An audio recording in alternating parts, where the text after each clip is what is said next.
Good evening, all, on this evening of Wednesday, May 12th, 2021. I will call the meeting to order at 6 p.m. I'd also like to acknowledge with great respect and humility the honorings of the lands of the Snuneymuxw people. The Snuneymuxw people maintain their profound and unique spiritual connection to the land through ageless traditions, teachings, stewardship, and expressions of reciprocity. I'd also like to acknowledge that myself, I'm joining you here today from the lands of the Snuneymuxw people, and our district also represents Snuneymuxw as well. Our district is wide and beautiful and diverse in both peoples as well as the lands we share. So with that, I'm going to go right into the agenda here. Additions, deletions, changes in order. I will make a notation that we will, or I should ask for an acceptance of a change in order. Moving item number 10.1 to special business, which will be held on May 19th at 6 p.m. I would also like to suggest the moving of items 8.1 and 8.2 and have them renumbered as 8.3 and 8.4, making the current 8.3 and 8.4 now 8.1 and 8.2. I see that that's been moved and seconded, and just to explain a bit why we are making these changes, we want to have the opportunity this evening to have a fulsome discussion on the budget presentation before us, and have determined that a special meeting to deal with the other big issue, which is our long-range facility plan, seems appropriate. Further, the items that have been shuffled around in 8, we know that if we don't have time, that we can return to those at the next meeting. So if I don't see any opposition, I'll move on. Okay, so there's no opposition, so that passes unanimously. I'll ask for a member to approve the minutes from our meeting held on April 14th, 2021, and the special committee meeting held on May 3rd, 2021. I see, and you know what? I hope that it was recorded, but because I don't know that I named Trustee Keller moved and Trustee Brzovic seconded the last motion. Trustee Lisa Marie Barron moved this motion and Elaine Wilkinson has seconded that. I'll ask if there's any opposition to please say so in the chat. Okay, seeing no opposition, the minutes are passed. And thankfully, without further ado, I can pass the agenda over to our presenter, NDTA Pro-D Chair, Kristen Singbell. I hope I got your last name right, Kristen. And I'll invite you to come and present in front of the board. I'm a little rusty chairing these days, so, but anyways, welcome. Thank you. Yes, you did get my name right. I have a PowerPoint. Is anyone able to see that?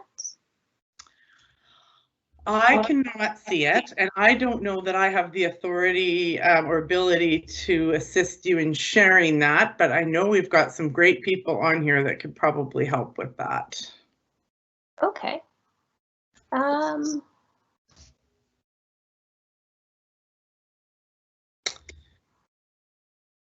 Calling on possibly Dale.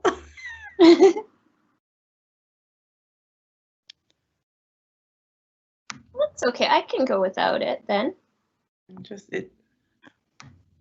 Thank you. And I know it is included in our packages, so if there's any sort of glitches, folks should be able to access it that way. I see it now. Is everybody else able to? I see it. Awesome. So this is just our Pro-D report from this past school year. Here's our Prody committee. So I'm the Prody chair, Kristen Singbell. Jo Cornthwaite is here as well. She's our professional issues officer, and she's also part of the committee. And these are the names of the members. They're all teachers. 2 of them are new this year, Suki Davis and Tangela Mitchell. So it was nice to see some new people on our committee. One of the big things that we plan is District Day, and it takes up a lot of our time. And this year especially was very different, with District Day having to move to a virtual format, which we weren't used to. And we planned our District Day event the year before. So we had booked a speaker and had a theme and everything. And then in the fall, finding out that we wouldn't be able to have District Day in person. And our speaker, who wasn't comfortable with presenting virtually, had to cancel. So we had to scramble, and we got a new speaker for it. You can switch to the next slide. So this is our coordinated Prody Day. We ended up having Myrna McCallum, who is a Cree lawyer. She's the host of the Trauma Informed Lawyer podcast, if you're familiar with it, who was our keynote speaker, and she is a residential school survivor. So she spoke about trauma and resilience, Indigenous education, and building a coping strategy. And then we had, the next slide will be, so our theme, we changed it to Walking Together, Navigating Teaching During a Pandemic. And we took Walking Together from CESIS, and this whole new situation that we're all in together. And we tried to incorporate workshops that teachers were asking us for, and also some cultural and Indigenous workshops, which was the theme that we were hoping to have originally at the end of last year. We had over 25 facilitators presenting 30 sessions, and here are some of the topics that our facilitators presented on. So if you'll notice, a lot of them are focused on cultural things like drum making, reconciliation, and then assessment in a culturally responsive way. And we also focus on trauma, and then anything that to do with teaching during a pandemic as well. So virtual field trips, outdoor education, and inquiry projects. And we had a lot of teachers who were presenters, and then also people from the community. And I think we had one administrator who presented as well, with Matthew Murray. So Derek Beeston presented on the trades trailer, and had teachers making toolboxes actually through Zoom.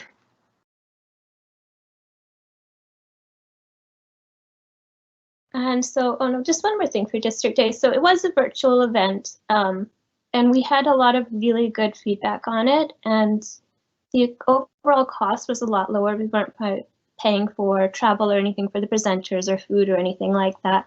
So we were able to save and create larger budget lines in other areas because of that. And teachers actually appreciated being able to get into their first choice of workshop, because it wasn't limited by the space in a classroom. And Zoom allows us to have so many more people attend. Another thing that's really important is our individual funds. So this is where teachers can choose what they'd like to do with their funds and at what point in the year. We run our funds on a 3-year cycle. So in this year, it is our last year, the 3rd year of the cycle, and teachers can request funds from any of the 3 years. And then next year we'll start over. We set aside $200,000, which is an increase of $50,000 from the previous year for individual funds. And so here's some of the examples of where things were used. Now, normally we notice that funds are used a lot just being on the island. Most things are over on the mainland. So teachers spend a lot on accommodation and travel, as well as going to a conference. Whereas this year, with everything moving virtually, and they didn't have those expenses associated with traveling, they were able to attend more Prody events because they were only paying the registration costs for those and staying home and attending those. So here's some of the conferences and events that they attended as well. A lot of people bought books. And another one that will be coming up this month is the Provincial Intermediate Teachers Association Conference is on the 21st, and we've had a lot of people apply for that as well. Professional learning groups.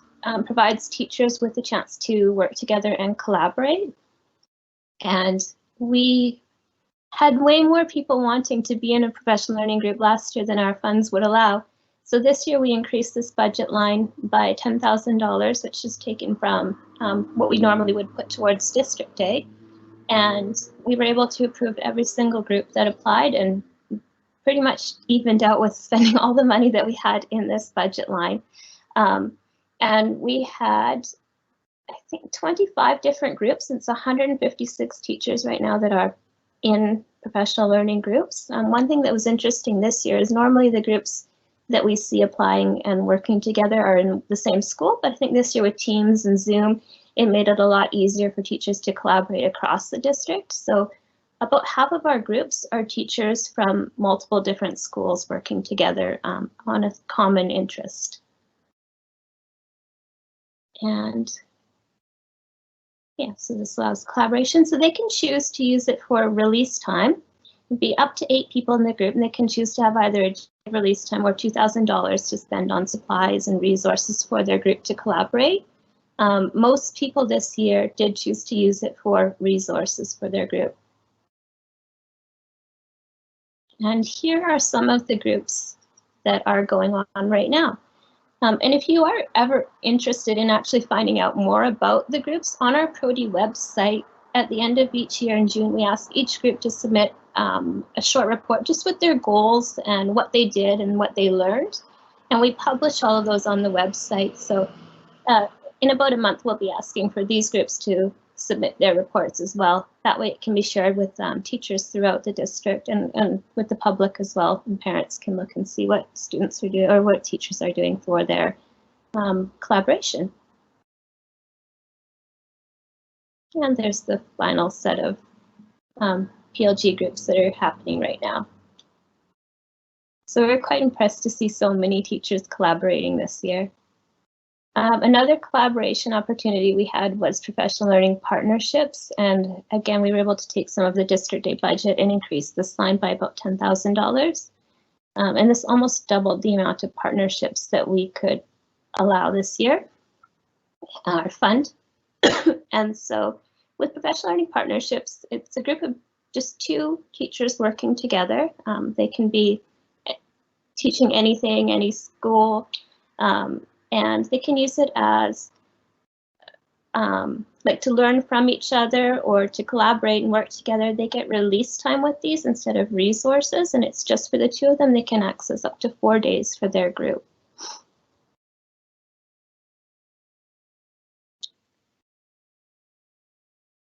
And on the next slide, you'll see some of the groups that are going on right now for the partnerships.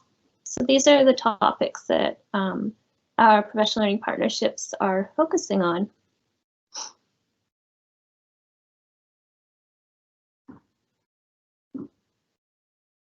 And I think we included a copy of the budget up until, I believe it was January 31st is when I submitted this. So it has changed quite a bit since then and will continue to change as the year goes on, especially with teachers using up all of their individual funds, because we'll start a new Prodi cycle next year. Any questions or anything?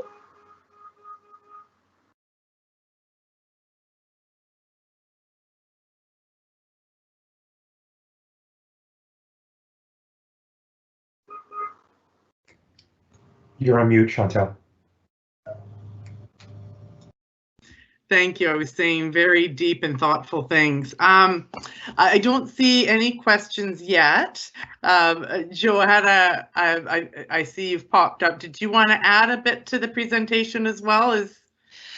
Yeah, I just wanted to briefly mention that we also have the professional learning mentorships up and running. And so those have been running since the middle of April. And we've had to pivot a little bit with the pandemic. And so those professional learning mentorships are running very similarly to professional learning partnerships, in that it's working together with 2 colleagues. The criteria is that one colleague has greater than 5 years experience while the second colleague has less than 5, and that's tapping into the mentorship budget line. And then the hope is post-pandemic, when it's safe to meet in groups, to do more group collaboration around mentorship. Thank you. Thank you very much. And I do have to say there's so many different categories of development. When I was reviewing this presentation, it really helps understand the different layers and levels of professional development in the district. There was one notation you made in the presentation that I missed, and I couldn't see it in the printed version, Kristen. And you'd mentioned how many teachers were participating in the, I believe it was when you were speaking about the district days, and that there had been an increase in that. Oh, in the professional learning groups, I think.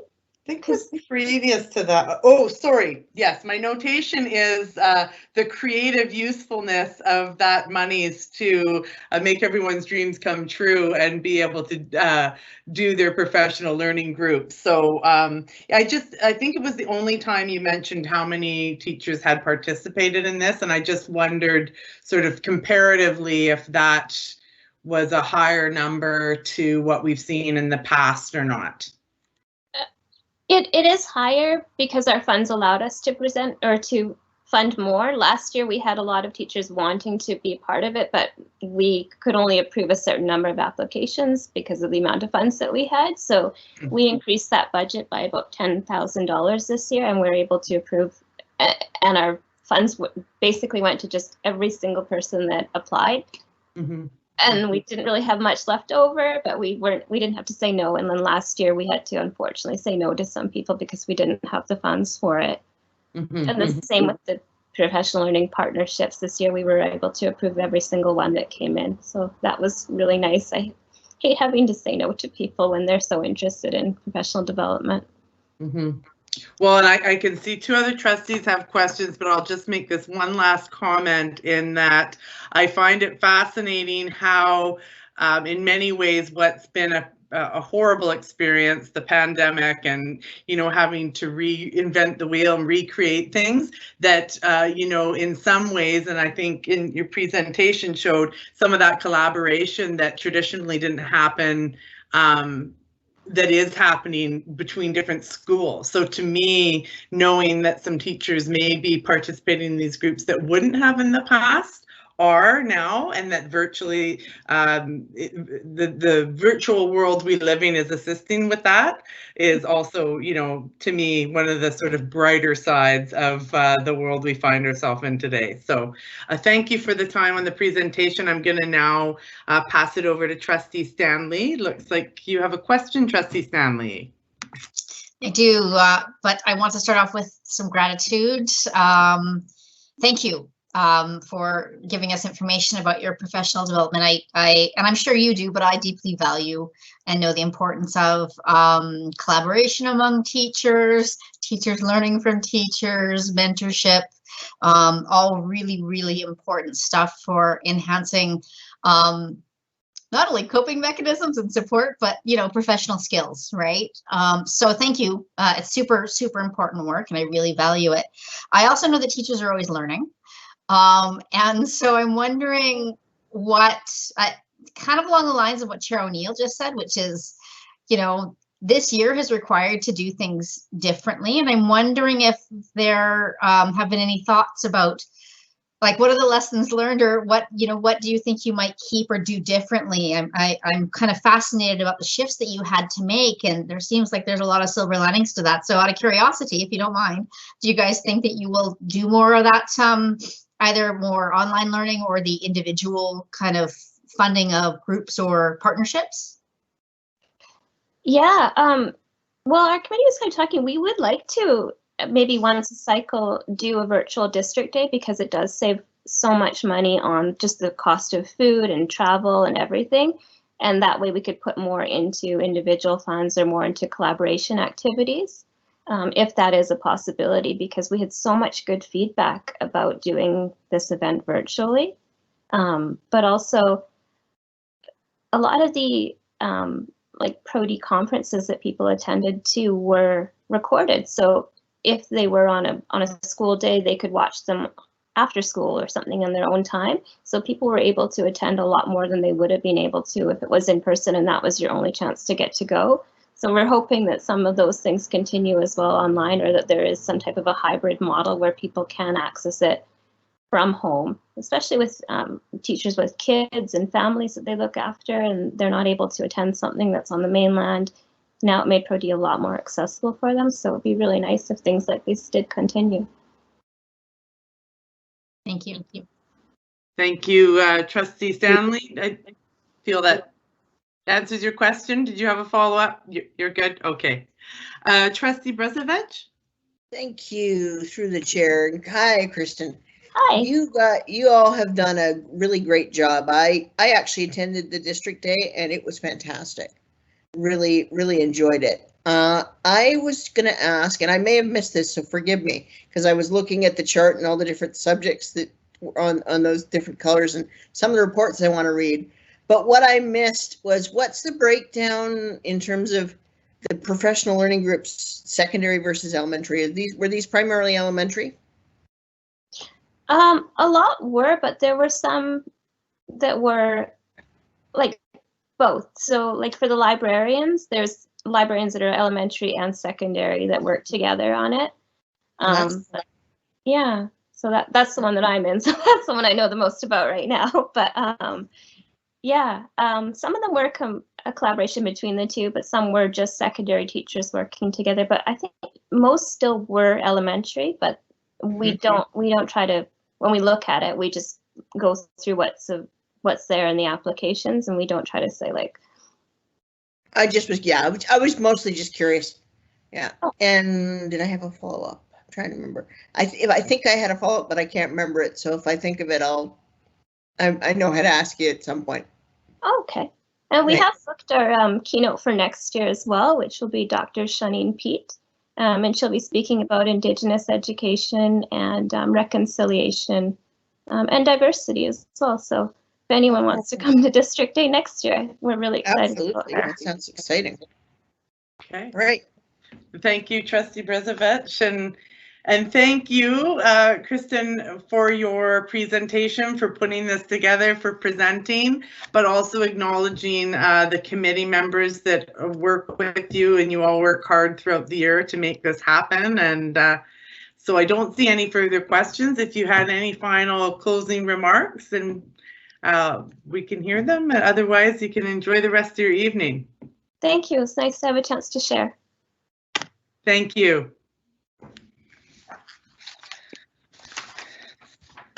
Okay, so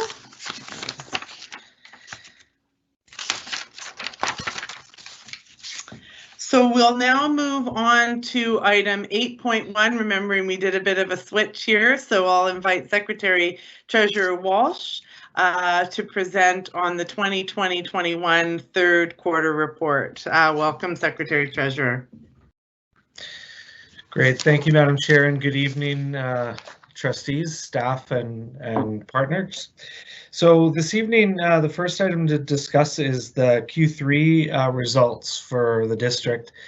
A couple of just general points. Most of the information is contained in the memo, but this is largely our expenditures are in line with where we would expect them to be at this particular point in the year, noting that we are 75% of the way through our fiscal at the point of this report.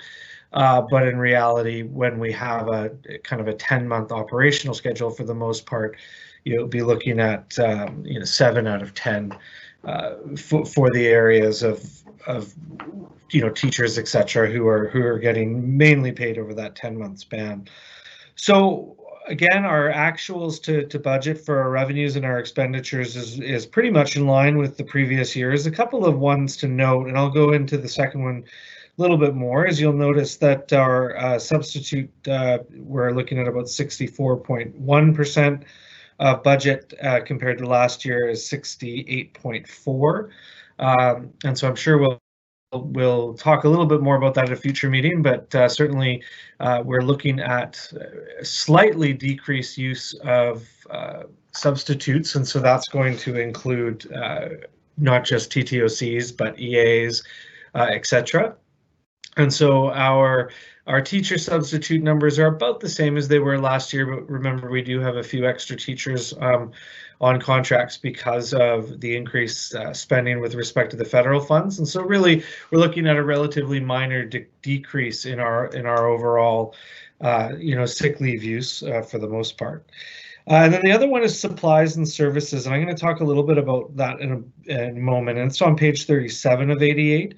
So last year at this time, we had spent about 65.4% of our supplies and services, and this year 58.2%, which is where we are going to be looking potentially at a surplus or forecasting a surplus. So really the most important number I think for this evening that we would be looking at is what we're forecasting as our end of year surplus at this point. And at this time, we are budgeting approximately slightly less than $3.2 million as the surplus for the end of the year. There's a couple of things to note, though. One of them is that we've already incorporated $500,000 of that particular pot into next year's budget at the approval of the board. So we had restricted dollars with respect to some COVID expenses that ultimately the federal funds ended up covering.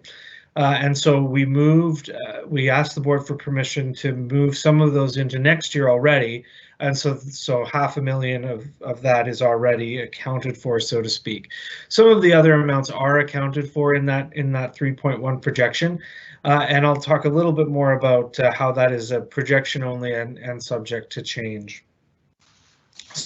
So on page 39, just outlining exactly where we are, and one of the things I'd like to note is that initially we actually thought that we might have got a little bit too much money after the February count.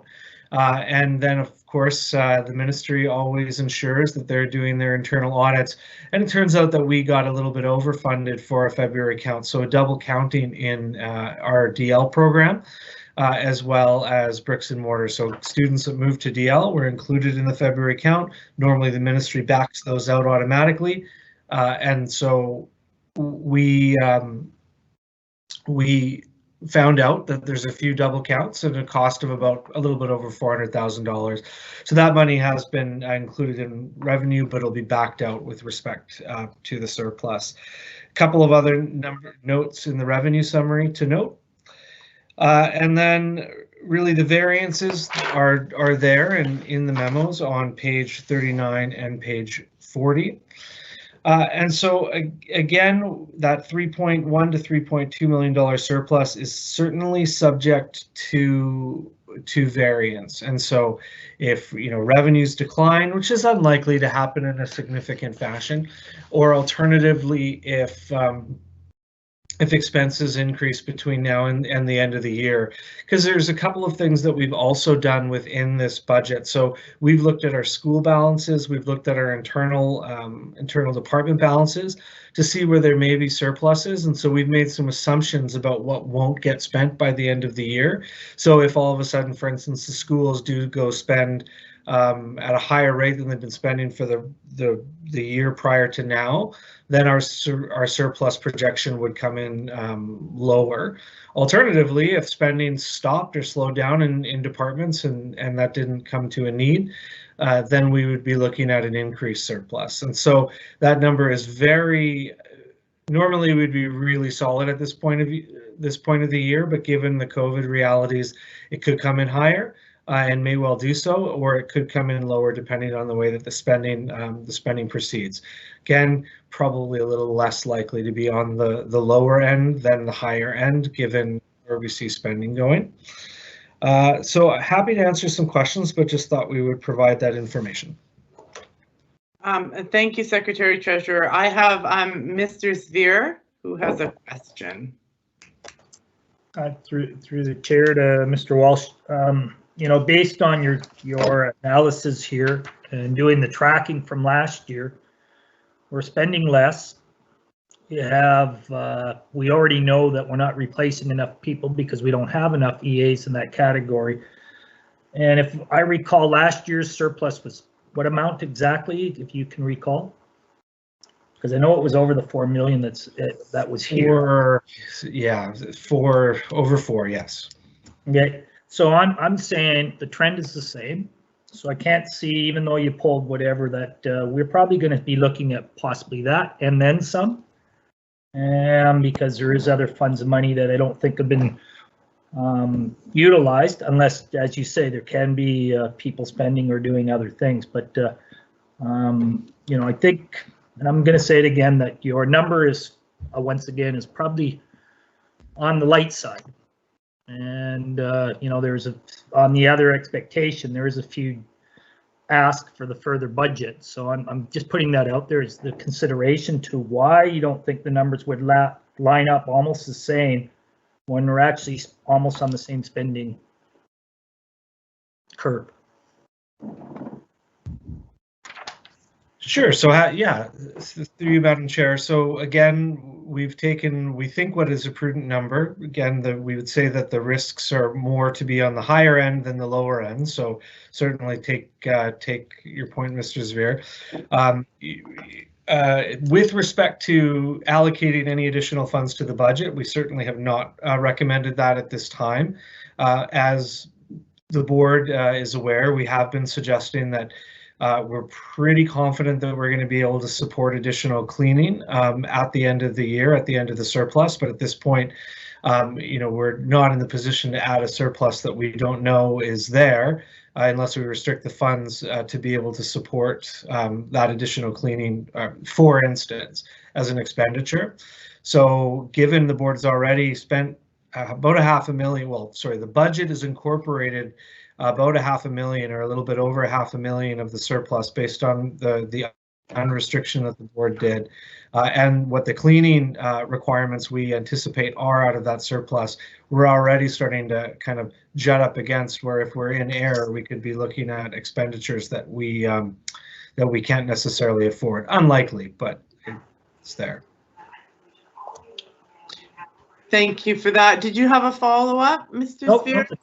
the question's been answered. The trend is no different than last year. So I'm just saying, based on the way it rolls, it sounds like we will be, you know, the district will have the same type of surplus, if not greater than they did last year. So we heard the same story last year at this time. Let's be cautious, and it came in higher than projected, and I believe it's going to be the same way. So I'm just letting the trustees know that. Thank you. Thank you. Trustee Higginson. Thank you. Through the chair to our Secretary Treasurer, can you just walk me through a little bit of what you were talking about? It's on, I believe, page 39, where you talked a little bit about FTE and DL double counting, $400,000. Can you just walk me through that? What happened there? Yeah, sure. So, through you, Madam Chair. So what happened is every year we provide kind of a information dump to the ministry, and typically we've relied upon the Ministry of Education to review to ensure that there's no double counting. So in past years they would have backed out a pen number that's been repeated. So we applied, and so student X is at Fairview, and we apply for funding in September. We receive the funding in our 1701. Student X then moves to DL, and then all of a sudden student X's name is now registered at DL. We don't give the money back for the funding we received from Fairview, but we're not entitled to receive additional funding for DL when they move to DL. So it's the kind of, or if they move to a different district, etc. And so what's happened again, typically we've relied on the ministry to pull out a name or like to pull out a double pen. And this year that didn't occur for whatever reason. And so really I think what's happened, a bit of a miscommunication about okay, we should be pulling out that double pen before it gets to the ministry. And so we're just in that discussion. So for us, I believe there was because of the increased ICE numbers, I mean, a very untypical year, how many kids moved in between, elementary school, bricks and mortar to DL. We were looking at, I think it's 135 odd FTE that was the discrepancy. And so, of course, that we're not entitled to that funding, but the ministry then does the February count and then does the check slightly after. And so that's what explains that. So we've received the money for those students. The discrepancy is now discovered. Now we're going to give those funds back. Ultimately, that's likely to lead, because it can't just be us, or maybe it's just us, but it's unlikely to just be us. It's likely to lead to an increased number with the Ministry of Education to be able to provide as a holdback to districts as well. So the impact may not be that big, but certainly that was the discrepancy this year. Thank you. It sounds a little bit like it was that transition program initial thing that we had this year that we've never had before. So through Madam Chair, no, it was the move. It was the straight move to DL, and all those kids' names being registered at Island Connect Ed in February, where we just gave them all of our registrations in February, and they just funded them. They funded us for all of our registrations. So the kids that were registered on September 30 in bricks and mortar moved to DL after September 30 and they were funded. We gave them all our information as per our typical practice. All of the kids got funded, even if their pens were doubled. So for clarity, then I guess what I meant was, because when we had the transition programs, those students were registered FTEs, bricks and mortar, and then if they didn't come back and they transitioned to DL, that might have been where part of the discrepancies were. Through Madam Chair, yes, it certainly could be. Those students could represent a proportion of that 135. Okay, I think the follow-up was already happened, so good. I don't see any more questions, Secretary Treasurer Walsh. I'll give it a second here, but don't go anywhere, because 8.2, you're on again to present on the budget discussion. And I'll just refer everyone to that document. Starts on page 41. And welcome Superintendent Saywell as well. Thank you. Through you, Madam Chair, I'm going to start this discussion off, and then I'm going to invite Secretary Treasurer Walsh for a few comments. So good evening, everyone. So about 7 years ago, Nanaimo Ladysmith Public Schools embarked on its first strategic plan. Before that, we had something called the District Achievement Contract, and before that, something called the District Performance Plan.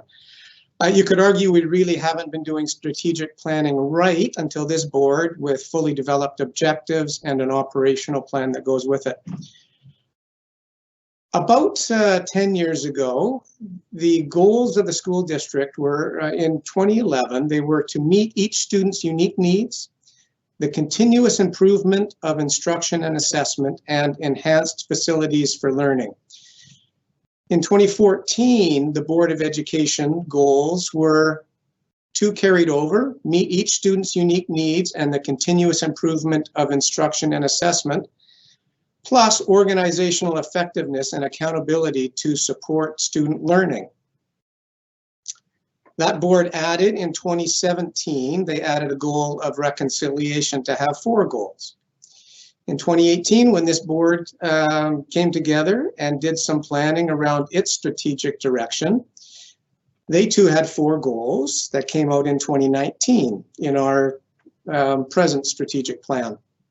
Those goals are continuous improvement of instruction and assessment, safe, caring, healthy learning and working environments that are inclusive of the diversity of the entire learning community, to be a leader in environmental stewardship and sustainability. And we put the truth in Truth and Reconciliation that the last board started. Of course, you can't have reconciliation without the truth. So we've had a goal around reconciliation for 5 years in the district, and we've had a goal focusing on the continuous improvement of instruction and assessment now for 10 years. So I share this information because the 2021-2022 budget is a culmination of all of the previous budgets that have come before. All of the resources and supports that we've previously added to the budget to meet the demands of the strategic plan all remain. So we're not removing any of the resources, both human and material, that we've added to the budget to maintain focus schools. We're not taking away the recycling program or the composting programs or the manager of mental health and addictions or the CIESM manager. We'll continue to resource the strategic energy management plan, NS3 science program, network of inquiry and Indigenous education. We haven't taken money out of professional development areas. We'll continue with our management learning series, our meet and eat sessions, professional development for principals and vice principals. You heard this evening from the NDTA, all the work they've done on Pro-D days and PLCs. All of those items were very familiar around trauma-informed practice, around reconciliation, around environmental stewardship and sustainability. I'll mention one of the learning series we had with our principals and vice principals, led by teacher coordinator Shelley Gavoyich and principal of Ladysmith Intermediate, Deontay Jelks. They presented a 4-part series on anti-racism and cultural safety. Those programs will not end with this new budget. All of that good work with principals and vice principals and teachers and support staff will continue. We aren't taking anything away from the extensive early years work we're doing. Professional learning with our Strong Start facilitators. Locally developed Welcome to Kindergarten play packs that we just created this year, directly linked with the early learning framework. We haven't reduced the number of teacher coordinators whose job it is specifically to carry out the direction of the strategic plan. My point here is to, maybe somewhat exhaustive, to remind trustees that all the good stuff that's happening in the district and a direct result of the board's strategic plan is included in this budget and every budget moving forward. In the 2021-2022 budget, our goal was to add supports for re-engaging students who have disengaged during the pandemic. So we've added 2 outreach teachers and a child and youth family support worker to do that work. We're also adding educational assistant time. We've heard from every partner group that we need more EAs, and that's what we're doing. By adding these positions, we can meet many of the board's objectives concerning things like continuous improvement of special needs, Indigenous and overall student population on student achievement. We think we can increase awareness and capacity in supporting children and youth in care.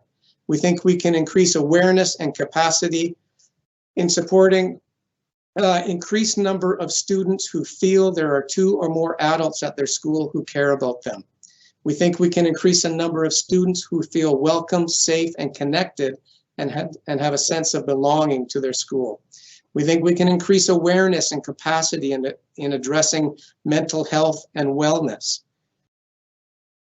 We think we can do all of this in this budget. Thank you. With that, I'll turn it over to Secretary Treasurer Walsh to add a few comments before we get into budget discussions. Thank you. Thank you, Superintendent Saywell. So, thank you, Madam Chair. So, we've had a number of opportunities to go over some of the highlights of the budget, and of course, here to answer any questions. What I wanted to do just briefly is maybe just take an opportunity to talk about a couple of issues that I think have been raised a number of times, and I think I've probably confused the matter here and there. So I do want to talk about the idea of a structural deficit. So I've got a number of questions about that idea. And so a structural deficit, so, you know, we just heard about Q3, and we've heard that we are anticipating a surplus at the end of the year, which is great. So what a structural deficit is where we budget more dollars than we have in our operating fund. So if we bring in $100 from the Ministry of Education to support students, but we spend 102, and we do that at the budget time, then we are in a structural deficit. So when you are in a position of surplus, that certainly does allow you to perhaps, you know, paper over that difference for a time. But what it does do, it either kicks down the decision making to a later time, or alternatively, if your numbers are off, then it can put you at some financial risk, and it certainly makes the decisions go down the road a little bit. And we talked again about Q3 being relatively positive, and it absolutely is, and we think that we're going to be able to support some of those goals that we've been talking about on a one-time basis next year. So, for instance, the enhanced cleaning regime is an example of it. This board has some pretty lofty goals with respect to GHG emissions reductions, and often targeted one-time funds is a good way to address that. So that's a potential surplus aspect. But one of the pieces of risk that I wanted to raise this evening with the board and when we contemplate our budget is we talked about the input of enrollment being our largest single driver of funding. And so we came into this process trying to budget from a conservative perspective. So we looked at the schools, we made a determination that we think a majority of the kids are going to come back, but we still took that number down just a little bit from where maybe some of the, you know, the projection software would have put it at.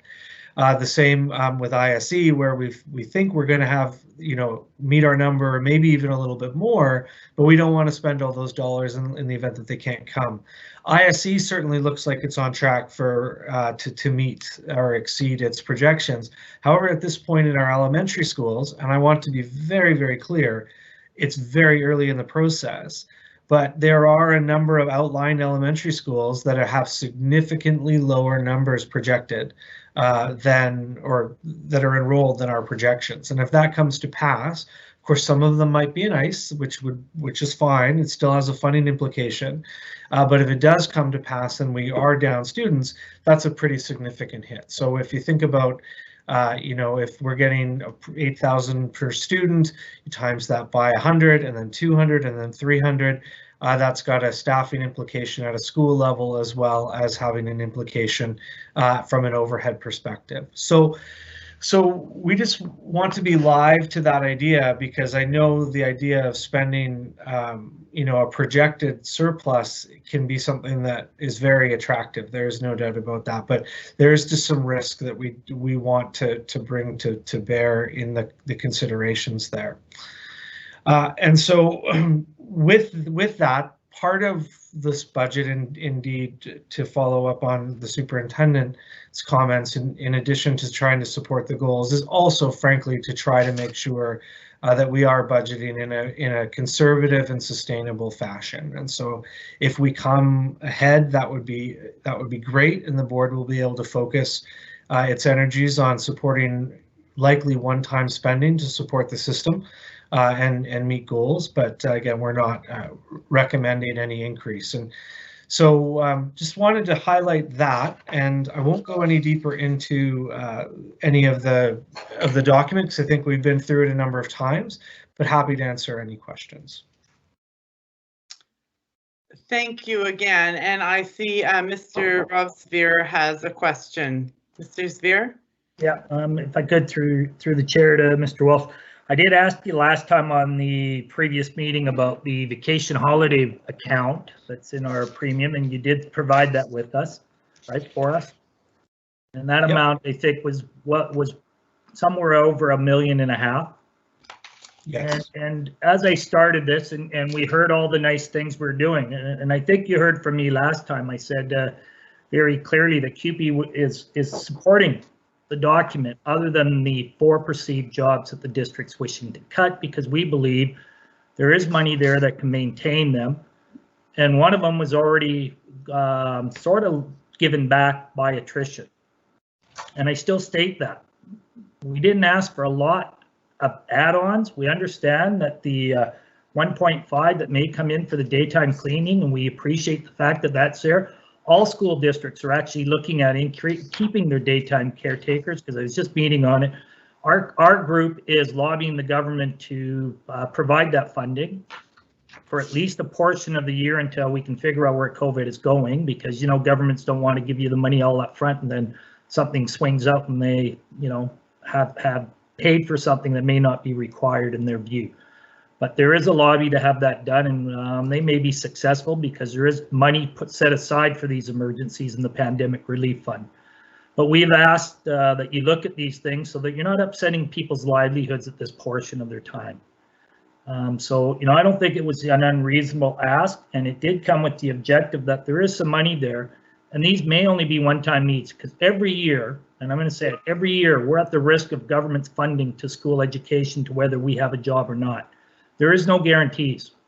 We come every year, and we've been through it down to the point where, and I'm only go back, Scott was there, the superintendent, but he wasn't the superintendent of the day when they were going to cut facilities full out, 30%, bus drivers, caretakers, maintenance. But we found surplus fundings, and we were able to convince the board of that day to roll the dice and work with us. It didn't happen. And we're only building back from those numbers now. So it's not all rosy as it would say out there. We're only getting back those numbers in facilities.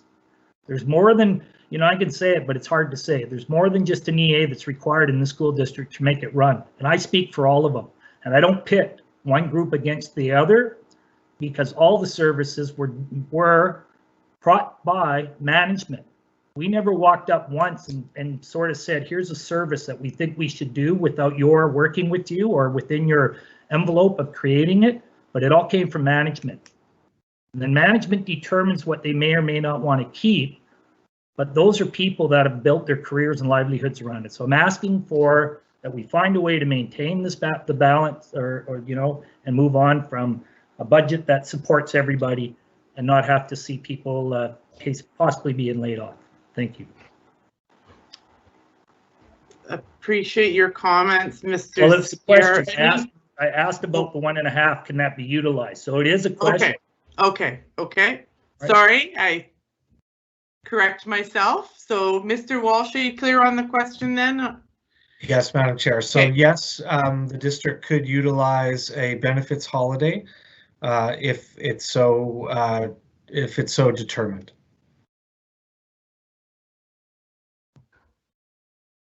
Any follow-up, Mr. Sphere? No, sorry about that. No, that's fine. Thank you. Okay. Trustee Keller, you have a question. Thank you, Chair. I have a question for staff, and I also have a process question for the chair. So is it okay to ask my question to staff first? Yes, go ahead. Thank you. So through the chair to Secretary Treasurer Walsh, I'm wondering if you could please help us understand a bit better the increase in the EA, and I might have this word wrong, but contingency, I believe. And I guess I want to understand whether the district is having challenges filling those positions and what effect adding the additional funds will have. And are we able to put those funds to use and fill that time? Are we able to spend the money, in other words, with qualified EAs? Through you, Madam Chair. So we won't have an issue in filling additional posted positions. Where we run into is when we run short due to illness or other type of leaves. That's where our challenge lies. So I know that HR's goal is to have a complement of 50 casual folks. That's pretty difficult to meet. So again, filling the positions won't be a challenge for us. Having replacements when the positions generally are sick or away, that's where our challenge comes. Thank you. That answers my question, Mr. Walsh. And if I may, Chair, just ask a question, process question of you. So I have a series of motions for the board to consider this evening, and I'm just would like to know when would be an appropriate time to bring the first one forward. Well, Trustee Keller, I don't, I mean, we have a recommendation tied to this discussion, but if it's relevant to the discussion, I would say to present what your motions are at this point in time. I don't see anyone else on the speakers list. So depending, you know, the conversation that's generated, then we'll just proceed from there. Is that clear? And maybe our parliamentary, put your parliamentarian hat on, Secretary of Treasurer Walsh, if I've misspoken there. That's my understanding of the process. Just through you, Madam Chair, just contemplate what might be the most convenient way. Ultimately, if amendments to the budget are made, and then the board then would be voting on, I guess, what that amendment would be, and just for the public's sake, and through you, Madam Chair, is that we have been shown the potential amendments that are coming to the board. So I'm speaking about something that not maybe everyone has seen yet, but I'm just thinking that we would have to go away and do a little bit of work, but I'm not sure that that work would not be completed by the time that the board votes on the budget. So they would be kind of put in there. So if I think it would be appropriate to pass the motions in advance, and then when the board is debating the actual budget, if any of the motions are impacting that budget, then the board would keep in mind that that's what they're contemplating when they're voting. Mm-hmm. And that part would happen at a separate meeting at our next board meeting when we have the budget before us for the 3 readings, correct? Yes, unless it took a little bit of extra work to figure out some alternatives, and the board, but yes, we would have that ready for the board meeting. Okay. Okay. So clear as mud, as usual. Thank you, Chair. And I don't mean that to be any disrespect that you didn't explain that. You explained that well, but I know that these processes can be tricky to navigate sometimes. So I still don't see anyone else on the speakers list. Never say never. Point of clarification, Trustee Higginson. Sorry. Bad timing on my little pop-up there. Just for clarity's sake, to try to understand the implications of some of these motions that may be coming forward, is that they may then delay the ability for the board to pass the budget at the end of this month because they require time for staff to respond to them and work them into the proposed budget and bring them back for the board to consider. Correct. I heard? Yes? Okay. That's my understanding. Yes.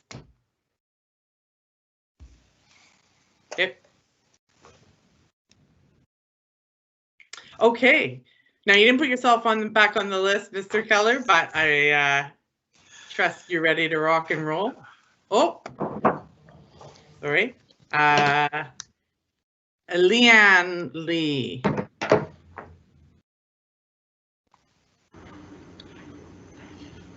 Hi there, good evening.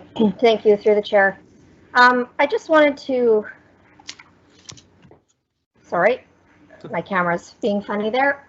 I just wanted to have a comment from our group as the District Parents Advisory Council that in all of the time that I have been there, the one thing that is always a constant and you will never have it change is parents asking for more EAs. Always. And to have the ability to have those EAs in place in September when school starts is always forefront of mind, because then kids get there and they know what's happening right off the bat and they're ready to learn. Their adjustment is much easier. So I wanted to just make that comment that parents will always support more EAs if that is a possibility, because we know there are kids that are not diagnosed and that will not be diagnosed. along with our diagnosed kids and our kids with designations that need help. And I don't think there's any way to say that having more of this available to us helps every single person in the school, not just the kids that need the help. It also helps the kids that don't need the help. So I just wanted to make sure that that was noted. Thank you. Appreciating your comments. Thank you. Okay, Trustee Keller, over to you. Trustee Keller, you're on mute. Sorry. If you'll indulge me, Chair, I'd like to just start off by, before I read the first motion, I will post it in the chat. And I just wanted to share with trustees that this series of motions that I intend to bring forward this evening is in response to a number of items in relation to the budget that we've heard from trustees and that we've heard from our partnership groups come forward. And my intent here is for the board to consider these items and make a decision and to help us move forward with the budget. So with that said, I'll post the first budget in the chat, or sorry, budget motion in the chat, and I'll read it out loud. And if I have a seconder, then I'll motivate the motion. So it reads as follows: that the Board of Education of School District number 68, Nanaimo Ladysmith, directs staff to prepare a proposal to establish a COVID-19 pandemic contingency fund from surplus monies that are identified in the fiscal year end financial report for consideration by the board that would include the following. A, an amount of up to approximately $1.5 million to address continuity of cleaning service levels. B, a temporary increase to mental health supports for students and staff to ease the transition of students and staff back to bricks and mortar schools. And C, any other supports or services identified that would be of benefit to students and staff for the 2021-2022 school year. Okay, I see that your motion has, thank you, Mr. Keller, Trustee Keller. I see that Trustee Stanley has seconded your motion, so you may now motivate. Thank you, Chair. So with the loss of approximately $6.5 million in federal and provincial COVID response funds and a significant amount of uncertainty with respect to what conditions will look like in September when we, we need to start planning ahead, and this includes having this discussion about this motion, which aims to secure funding required to maintain continuity of appropriate cleaning service levels and additional mental health supports. I had originally planned to bring a motion to request the budget be amended to address these items, but with further thought, have amended the motion to reflect our financial planning process and recognize that the best time for these types of one-time temporary expenditures to be considered is once we have more certainty about the projected surplus.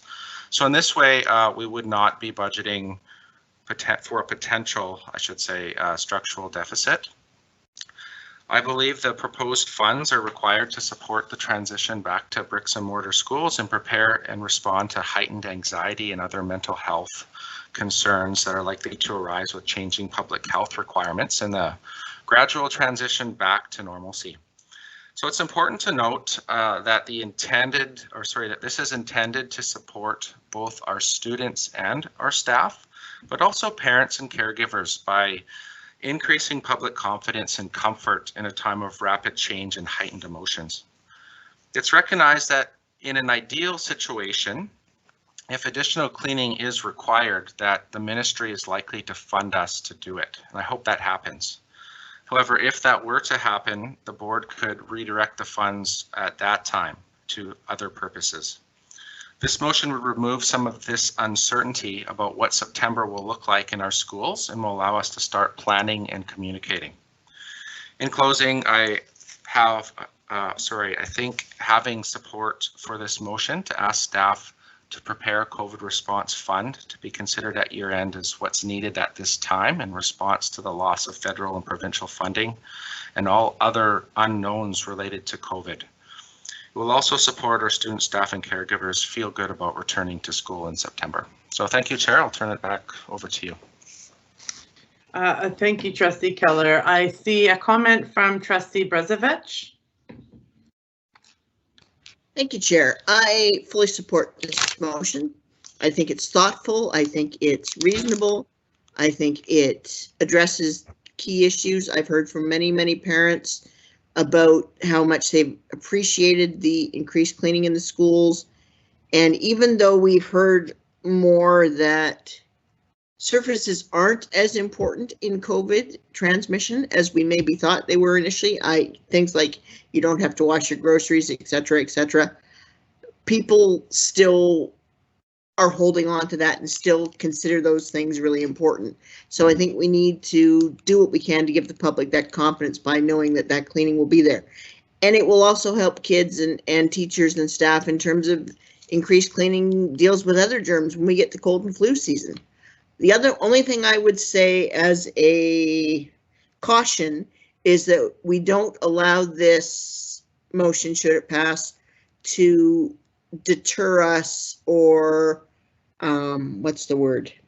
That basically that we have a role here to play, and we should continue to play that role around advocating for the federal government and or the provincial government to continue providing at least some or all of those supports if it's deemed necessary. So I don't think we should just completely let the government put all of this on us if we can do that work to continue the advocacy piece, because COVID is going to be a concern for still probably at least another year as looking at our vaccination rates and such. Back to you, Chair. Thank you for your comments. Comments from Trustee Higginson.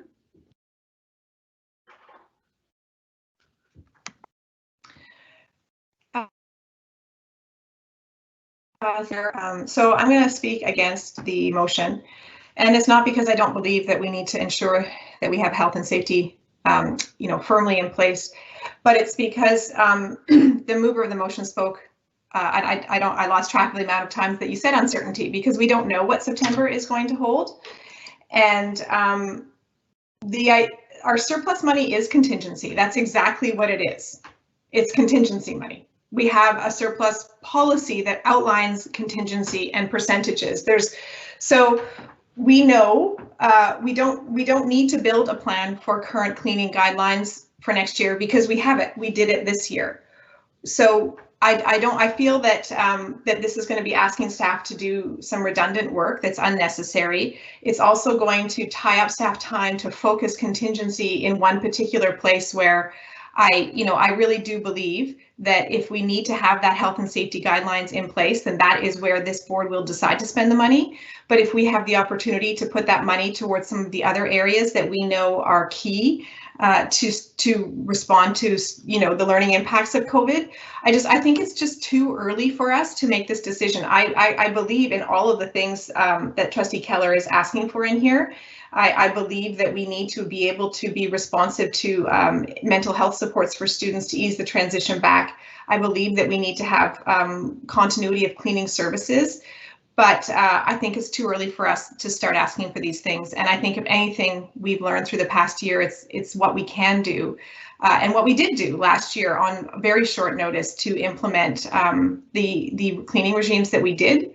So I feel that it's just a little bit early with all the uncertainties about COVID, and really what I really want us to be able to focus every single possible dollar that we have on is those learning and social emotional supports that we are, and we just don't know yet. I don't know. Trustee Brezovich just talked about it's going to be with us for a year, but we don't know what September is going to look like, and being able to have the flexibility to take those funds when we know more, I think is what would be the most beneficial to our students. Because if we have the opportunity to be welcoming, a fully vaccinated staff back and, students 12 and up back, I think the opportunity for us to return to as normal as possible is really important, and support the students with the information that we have at the time. But at this point, I think this is premature. And I think the best thing that we can do if we're looking for certainty right now is to pass a budget, so that our staff can move on with implementing the things that we do know. And I think across the entire district, that would actually be really beneficial.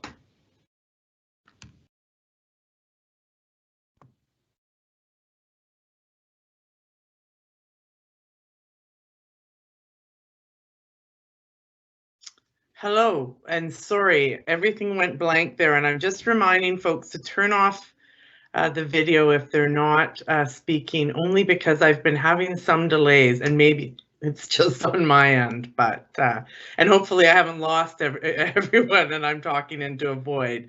So I will now ask Trustee Stanley, and then I see that Elaine is Wilkinson. Trustee Wilkinson is after Trustee Stanley. Welcome, Trustee Stanley. Hi, thank you, Chair O'Neill.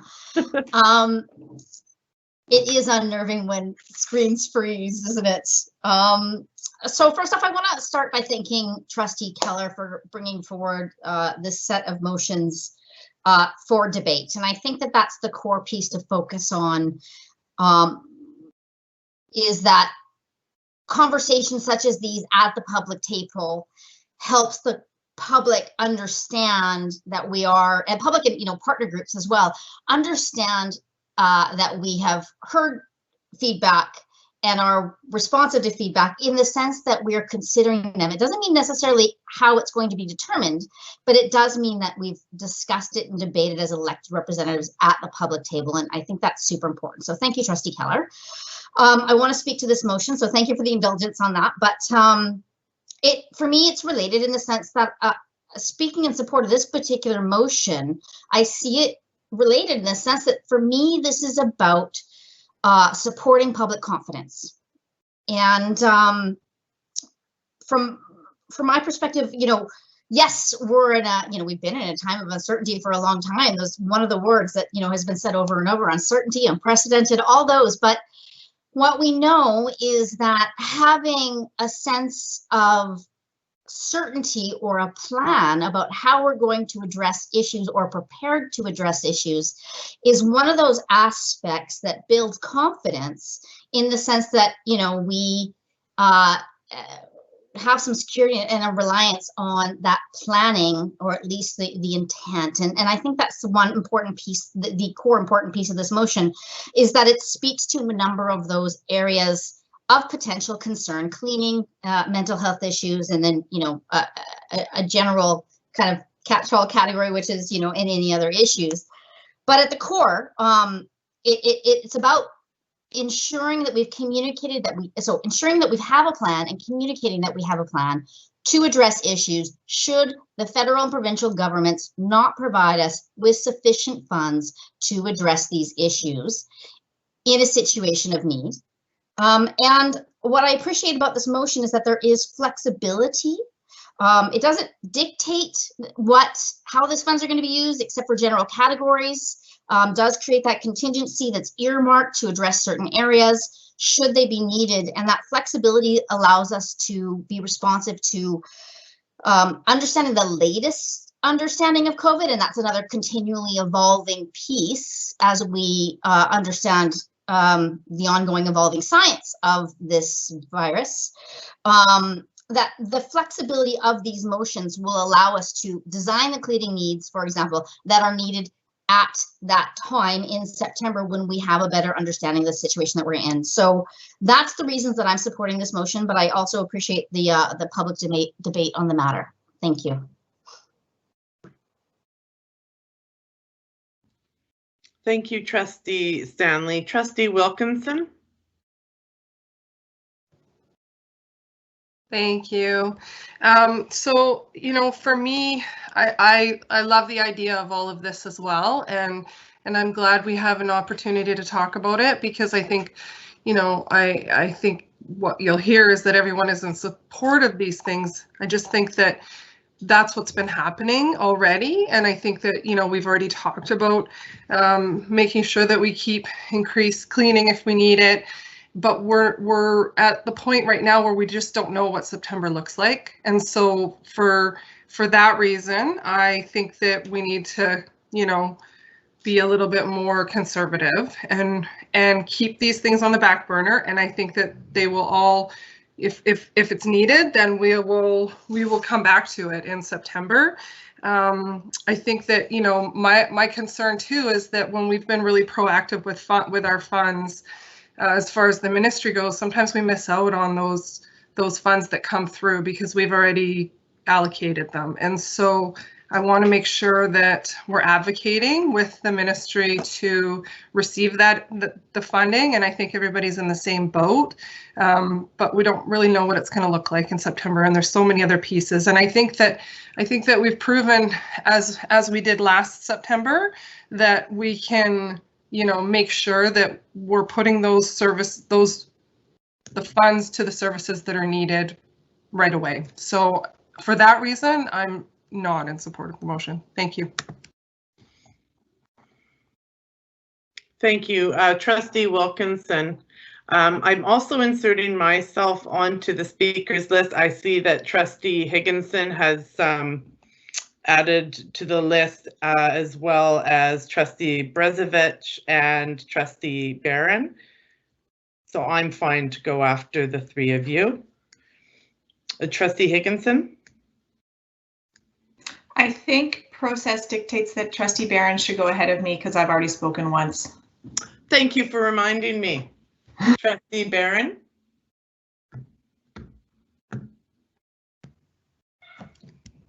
Thank you, Chair. I forgot I have to keep track of that too, how many times people are speaking. Holy smokes. No, okay. Add that to your list. Thank you. I just wanted to make a couple of comments. First thing I wanted to say was thank you to Trustee Keller for bringing this forward. I do appreciate this motion's attempt to be responsive and planning ahead to the needs of our district and not reacting. Unfortunately, we have had to react a lot in the last year, and we've reacted very well, I'd like to point out, but I would like to start doing things differently moving forward.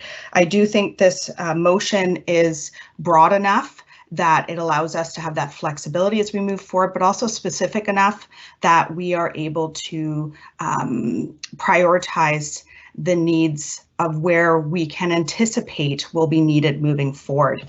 Regardless of how things look moving forward, I absolutely think that we need to be maintaining the current levels of cleaning protocols, for example, that are in place. To a certain degree. Some of it, of course, are COVID specific, but if moving forward, you know, the pandemic comes to an end, I really feel strongly that these cleaning protocols need to be maintained, and that requires funding to allocate to that. We've heard from our QP staff and also from, I believe I've heard also from the NDTA, who have stated that we're seeing decreased staff taking sick time. We're seeing less germs going around the schools, and that this is taking us back to the same levels that we were at years ago prior to cuts being made to custodians. And so I believe strongly with this motion, in particular with the cleaning area, because regardless of the outcome of the future, this is a must do, in my opinion. And then the mental health. I think that, again, we're going to be seeing the trauma that has been collectively experienced as a result of the pandemic continue to linger for a while down the road, regardless of how this pandemic translates into the future. We know that we're going to have to allocate increased supports and services around mental health. And then the final category within this motion is broad, because again, we don't know exactly what it's going to look like. So I think that this motion is well thought out. It addresses some areas that, in my opinion, will require some funding to be prioritized to, regardless of the outcomes of the future. And it addresses the needs. Sorry, we're losing our chair. I will just keep talking. So perhaps we have a vice chair that could, there we go, Greg, thank you. Threw me off, but these things happen. Anyways, my point is I support the motion. Sorry. No, that's okay. Sorry, my son was literally screaming for me in the other room. My goodness. Yeah, he had himself Is he okay? trapped. Sorry if I distracted you. No, not at all. These things happen, and I'm happy your son is okay now. Yes. Okay, so I support the motion. In conclusion, and I feel like I made my point, so I am done speaking. Thank you, Chair. Okay, and I am unfortunately going to have to ask Trustee McKay or Chair McKay, can you please take over the chair for a moment for me? And I will be back to speak to the motion as well, hopefully. Sure. I have to deal with something. Thank you. Okay, absolutely. Thank you. So the next speaker on the list is Trustee Keller. Thank you, Chair McKay. So I appreciate this discussion, and it brings me to a comment where I just want to hopefully clarify the motion and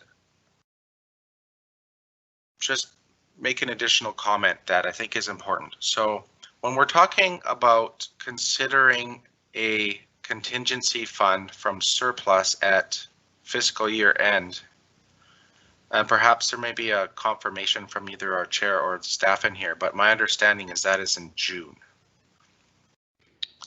Yes, I can confirm that our fiscal year end is in June and we begin to receive our audited financial statements in late August.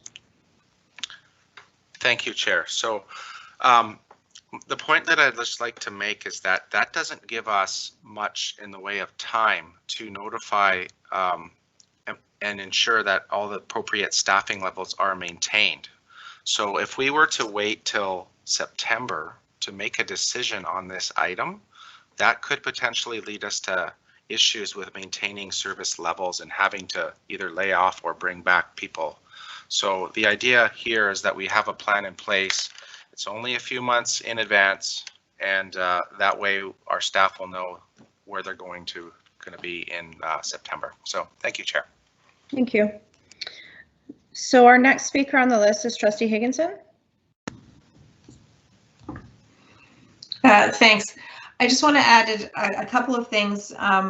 So I do want to state, just building on something that Mr. Spear said in terms of advocacy, that there, the trustees, both this group of trustees locally has written a letter asking for the funding to continue, and provincially as well, have been, since January, asking for confirmation that we could have some funding from the province to continue it. The province chose, a different path and has lots of contingency money in their provincial budget in order to be able to wait to be responsive to the needs, closer to, which isn't ideal for our planning stages. But I do think that I want to remind trustees, we do currently in our policy have a contingency fund. So it's, and also that we, last year the health and safety guidelines, I think, were released like in August, and we did it, and it wasn't ideal.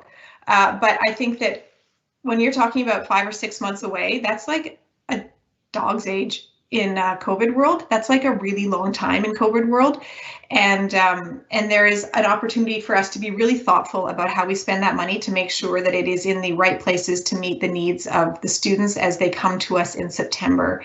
And so I certainly am not in favor of us waiting until September to make those plans, but I do think that we have the ability to wait until we hear from the province what the health and safety guidelines are going to be for next year, until we then can decide as a board if we need to fund from ourselves more than any extra funding that's given to us, so that we can make those thoughtful decisions with all the information in front of us. And I'm also just really conscious of how tired our staff is, and I don't want to ask them to do one thing more than they need to. And I know last year they spent a whole lot of time trying to build and plan for the year based on a stage 2 that they thought they were going to have, only to have it change again. And so I think we just really need to be thoughtful of what we're asking our staff to do. And if anything, this year shows we are responsive. Trustee Barron just said that. She just said we did a really good job this year being responsive. I think we have that under our belt to be able to have our public trust that we're going to make the right decisions for our community when the time is right. Thank you, Trustee Higginson, and thank you to all for accommodating a little blurb in my chairing tonight.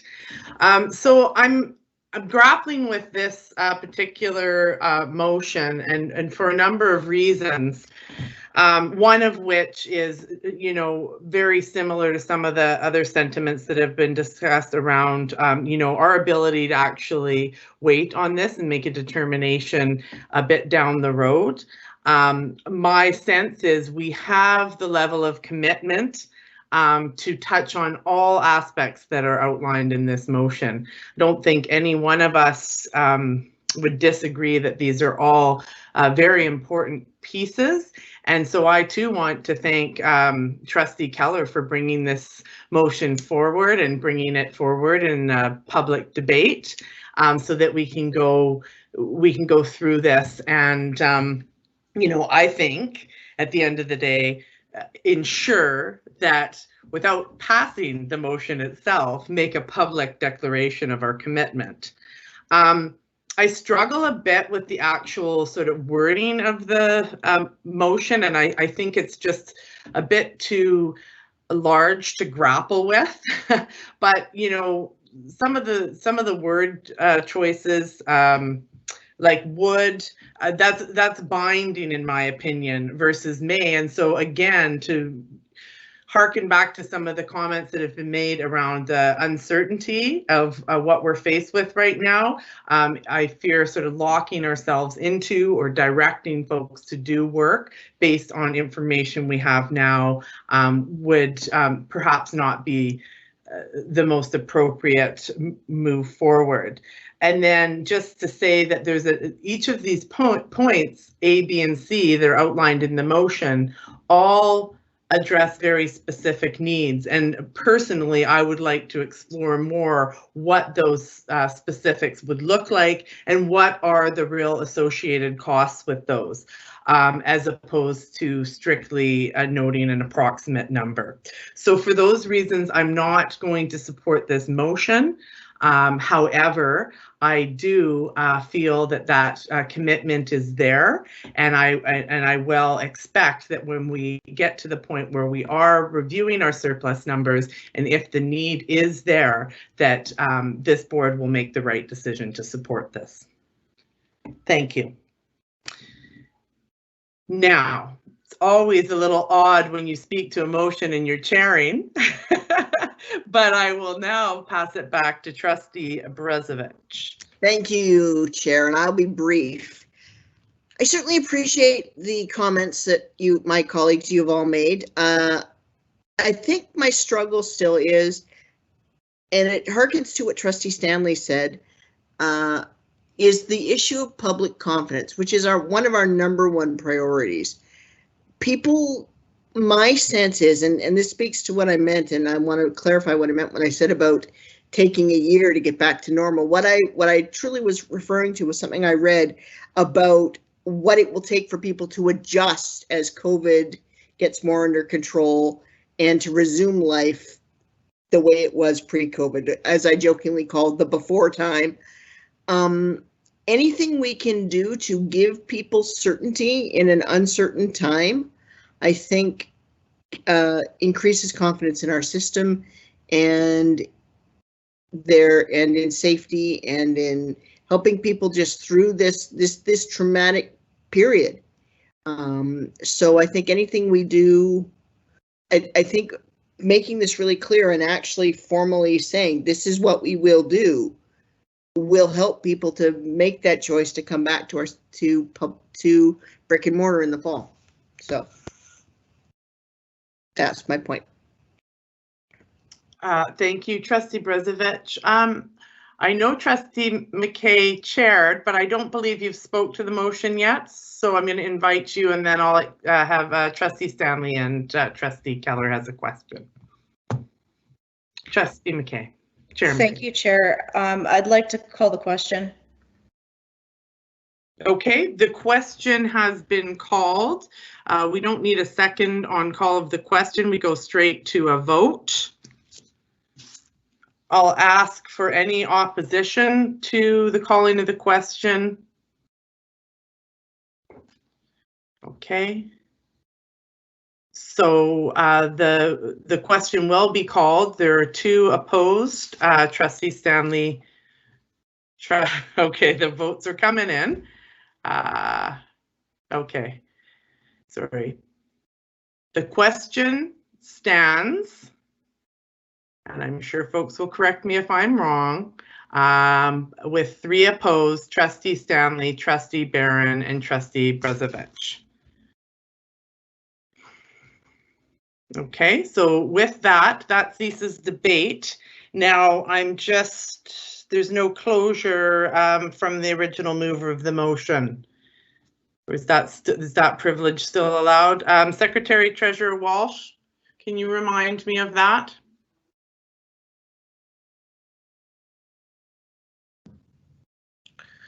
Through Madam Chair, I do not believe so, but I would have to look at Robert's rules just to double check. But again, the purpose of question is to put the motion to the vote of the deliberation body. But I will take a brief look.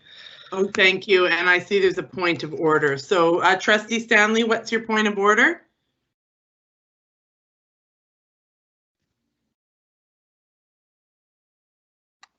My point of order may not matter because I just did if we only have 3. I was asking if we needed a simple majority or 2/3 for when we call the question, but I think regardless, it is at 2/3 anyways.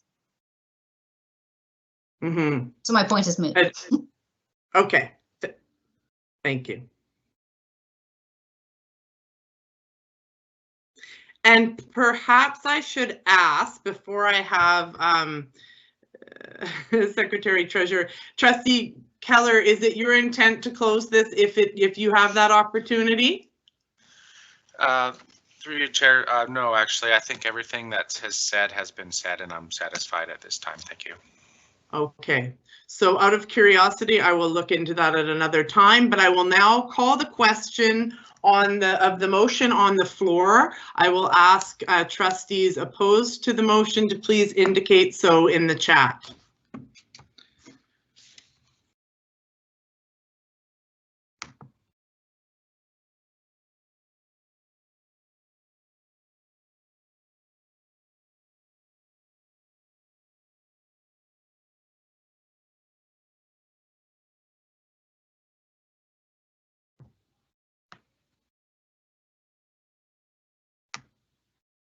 Okay.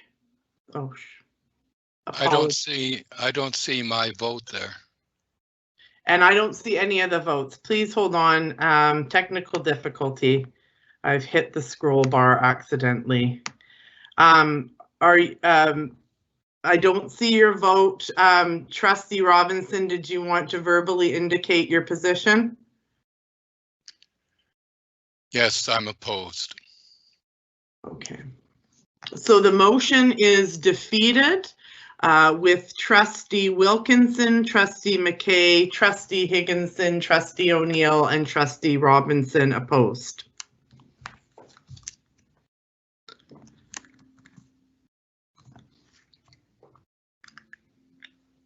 So we will now move back to the agenda item budget discussion. Trustee Keller. Thank you, Chair. This is number 2 of 5. I'll post it in the chat. Thank you. Appreciate that. Sorry. There we go. And then I'll read it if that's okay. Yes, please do. Okay, thank you, Chair. So that the Board of Education of School District number 68, Nanaimo Ladysmith, directs staff to provide budget options for maintaining current community school coordinator staffing levels for the 2021-2022 school year to allow time for the board to evaluate the program and create a community schools policy. Okay, Trustee Keller, Trustee Brezovich has moved your motion, so I'll now give you the opportunity to motivate. Thank you, Chair. So as the board's aware, the community schools program has been discussed a number of times this term. Based on my research, and I believe the committee received an action sheet from staff on May 8th, 2019, addressing the school community service delivery model. This particular action sheet made 3 recommendations for making changes to the program and attached a community school program review prepared by Directions Policy Research Group dated April 26, 2019. As far as I'm able to discern from my research, it appears that the staff recommendations were not moved at the time and the item was deferred.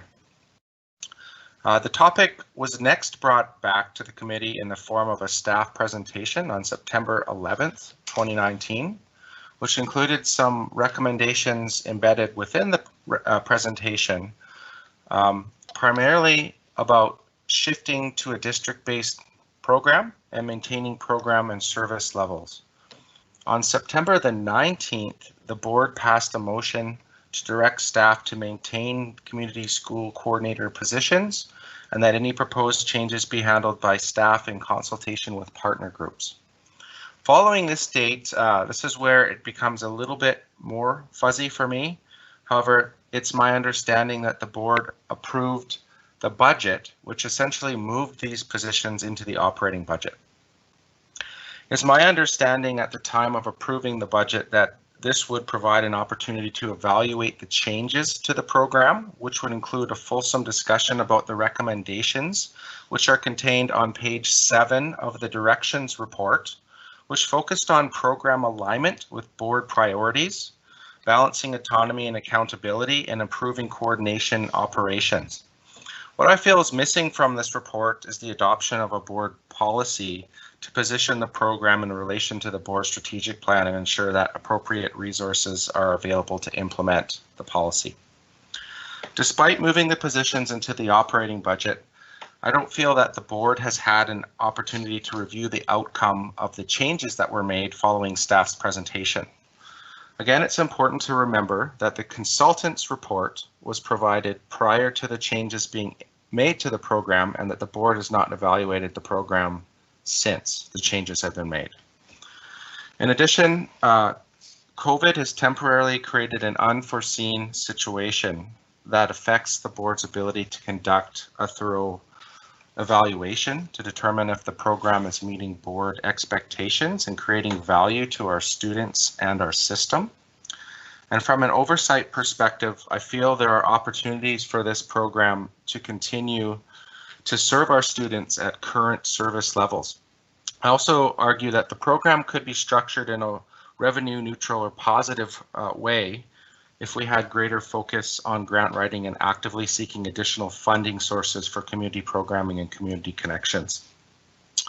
In closing, I bring this motion forward as I do not support a reduction to the program at this time and will not support a reduction to the program until the board has had an opportunity to review the outcome of the recent changes to the program and has a fulsome review. So thank you, Chair, and I'll pass it back to you. Okay, thank you, Trustee Keller. Okay, I see a question from Trustee Stanley.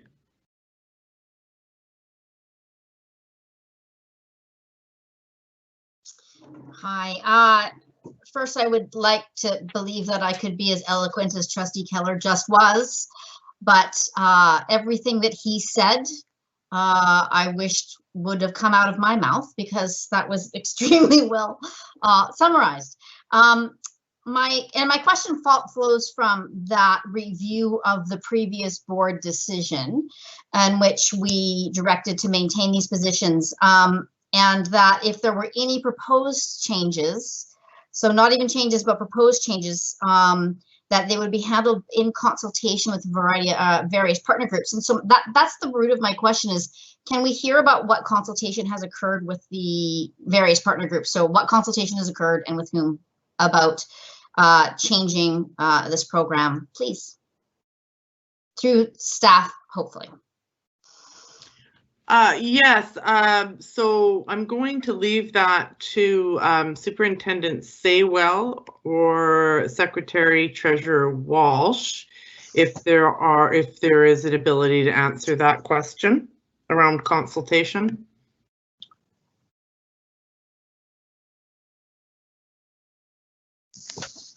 Yeah, maybe I'll start perhaps, and Mr. Davey, Deputy Superintendent, might chime in as well, and or Secretary Treasurer Walsh. The question is around what consultation we've done to eliminate those two positions. Yes, and I think specific with stakeholder groups. Yeah, so yeah. We have engaged all of our stakeholders in conversations around this budget, including QP, NDTA, and DPAC. Okay. Thank you. I don't know if there's anything more to add, Mr. Davey. I think just as Ms. Lee had pointed out on behalf of DPAC, we've heard through the consultations from various partner groups or stakeholder groups that there is a strong interest to have supports more directed toward the classroom in the form of educational assistance or response in the form of trauma informed practices, and that could be supports through the outreach type programs and child and youth family support workers and additional teaching staff that we have outlined as well for moving forward in September. Thank you. Thank you, Mr. Davies. Thank you. Trustee Stanley, does that address your question?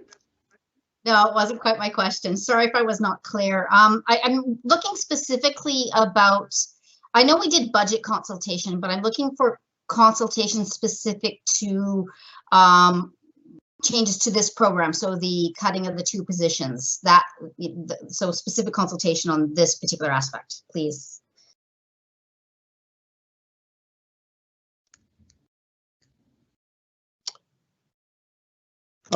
Mr. Saywell. Through you, Madam Chair, perhaps I could call on Mr. Davey to talk about the process we went through to conclude that we would be reducing these positions by 2. And the work of the manager, Lynn Brown, perhaps as well. Thank you. Great. Thank you, Superintendent, and through you, Madam Chair. So the work that took place, obviously, has been pointed out, this year has presented an anomaly in terms of the level of work for the community school coordinators in particular. What we have noted, and I'm sure the board is fully aware, the positions for the most part, these staff members have been redirected in terms of their work, and again, the majority of their time has been redirected back to positions that these individuals have training and qualifications in, either child and youth family support work, educational assistance, Aboriginal educational assistance, and within that, then again, providing those needed supports back to as close to the classroom or within the school setting as possible. Through that, what has been determined, and again, looking at last year's progress, this year's progress, it's been determined that the staffing level that's required for the community school coordinator work it can be reduced by 2 positions, and that is the position that staff is putting forward.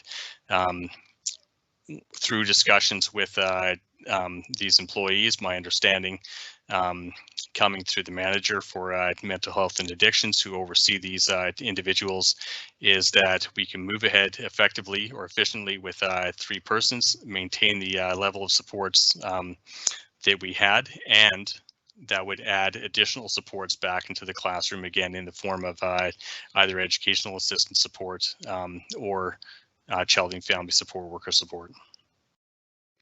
Thank you. Thank you, Mr. Davey. Thank you. Okay, Trustee Stanley, so that was your follow-up, so hopefully that clarified things. You can always pop back on the list. Trustee McKay. Thank you, Chair. So I think I'll begin by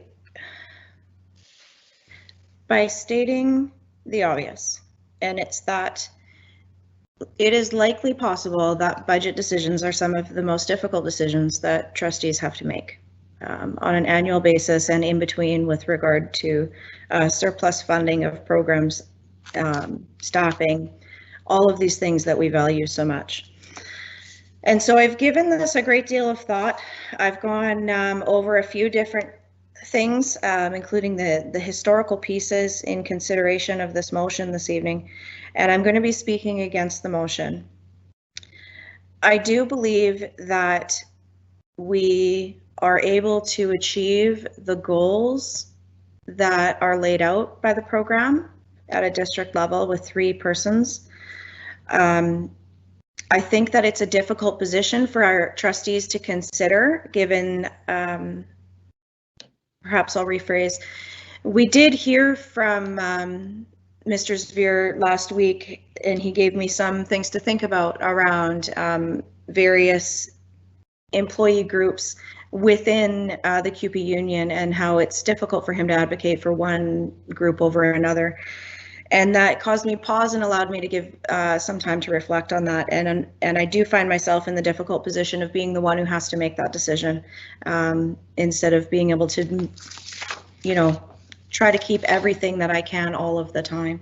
And so at this time, I feel that the district is in a state of responding and triaging, supporting students. And I appreciate the value that community schools bring through preventative measures and supporting students. But I think at this time, given where we've been over the course of the last year, given the efficiencies that have been found throughout the review of this program over the course of likely the last 6 or 7 years, that we can do a little bit of both. And by moving forward this reduction, I believe that we can find meaningful work for those that are impacted. I believe that we desperately need those EAs in our classrooms. I believe that those EAs will benefit the teachers who are teaching in those classrooms. It'll benefit the students that are directly affected and supported by those EAs. And ultimately, at the end of the day, for me, it always comes down to what do I believe is best for students? And this year, I believe what's best for students is to have more EAs in our buildings to support them. And so for that reason, I'm opposed to the motion. And it was with great thought that I made my decision on this. Thank you for the opportunity to speak. Thank you, Trustee McKay. Trustee Barron. Thank you, Chair. Thank you again to Trustee Keller for bringing this motion forward. Few things. First thought is that I just want to reiterate that by supporting community schools and the work that they've been doing and the potential of keeping that program intact fully to continue the great work that they've been doing does not in any way diminish or take away from the great work that occurs through the EAs, through you know, these proposed increases to the positions of the outreach teacher coordinators. I'm forgetting the title of them now, but I just want to acknowledge that these are all such important positions to our district, and 100% I have been part of the advocacy and work around us increasing EAs, in particular in our primary classrooms. I've seen firsthand that this is vital and important and to the benefit of our students. And so I just want to acknowledge that I am in agreement with all these comments that are being made. Yeah, I just felt like that needed to be acknowledged. The other piece is that, and on top of me being in support of those positions, I also support community schools. I support the program because I know and understand the potential benefit to our students of keeping this program intact. I've spoken about my reasoning and my rationale in previous meetings. I don't want to keep reiterating the same things over and over, but it does boil down to, for me, that we provided staff direction through a motion that was passed unanimously. And that motion asked for meaning, in my interpretation of what I was approving, was that meaningful consultation would be conducted with partner groups in order to understand the benefits to students through the community schools program and any potential loss to students and negative impacts to students by making such cuts. And meaningful consultation has not occurred around the potential loss to our district and to our students as a result of these cuts to community schools. We have done budget consultation. I understand and I hear that, but we have not done, in my opinion, meaningful consultation specific to community schools. And so based on this, I don't have the information that I would need as a trustee in order to be able to approve cuts to these positions. I don't understand, because I don't have the information, it was not presented to me, how this would impact students. And without all the information, I'm not able to make a decision because I want the information that I need in order to make that decision. So I cannot support the current budget, which cuts to community school coordinators, because I don't understand currently the impact that that'll have on students, as it was not provided to us. I do support increasing EAs. I do support the addition of what we're talking about, but I would like to point out, that our community school coordinators are in our current budget, and that we are talking about a draft budget right now, which is removing the community school coordinators from an existing budget. They're not currently outside of the budget, they're currently in it. And I think that's an important point for us to consider. I think that is about all I wanted to say. I thank you, Chair, for allowing me to speak. Thank you, Trustee Barron. I will now move to Trustee Wilkinson. Thank you, Chair. So as you all know, I mean, I fought pretty hard the last couple of times for the community school coordinators, and I'm always very supportive of upstream services. I think that, you know, there's definitely a place for that. I think that, you know, obviously, again, we're in unprecedented times, as we hate to say, but I think that, you know, we don't have more funding. So yes, I understand that those are in the budget, but you know, what we've been told is that those two people, or maybe all of them, I don't know, but some of them have been redirected during these times, if they're not able to do their kind of community school job, to be doing CYC or EA positions, and it seems to be working really well. And so, you know, unfortunately, we're tasked to make the difficult decisions when it's an either or scenario. And right now, what I'm hearing loud and clear from all of our partner groups is that they need more supports within the classroom setting, as close to the classroom setting as possible. And so, you know, it's kind of like that whole, you know, yeah, it's looking at, you know, the house is burning down and we have garden hose, right? So upstream services work and there's a purpose to them, and we're not eliminating them completely, but to focus some of those into a more, you know, direct area is where I need to support that right now and that's for our students. Thanks. Thank you, Trustee Wilkinson. Mr. Rob Zvier. If I can ask a question, I'm not sure because you're in your things, but everybody says there's support, and I support the staff that is doing the EA jobs, and I'm not ever saying that we need to reduce them at all at one point. But where does it get that they're telling me that we said that there needs to be EAs over somebody else's loss of a job? EAs drive things that are necessary, and we have funding. There is funding there. Even though I point out some funding, the board takes the direction. And my question really is, if you find money, when does a job return? It sounds by me, my notion is I'm looking at that I'm in support of what's in the needs of the classroom. I believe that's everybody's direction. But nowhere did it say, and nobody shouldn't put words in ours, that the stakeholder groups are all in, we're not. If I'm speaking to keep something, I must be opposing something else. And it speaks the volume. We will fill all the EA jobs, but we may not be able to get 50 casuals to fill needs when they're off. If they're off sick, vacation, or something else happens, there may not be a need to fill those positions.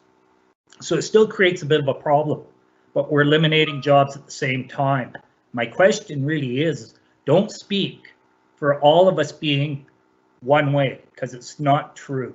So somebody shouldn't be telling that all stakeholder groups, Tim said it, you know what my consultation was? We need to remove these jobs because we have a different direction we want to go in. That's not consultation. That's more or less telling me what's going on.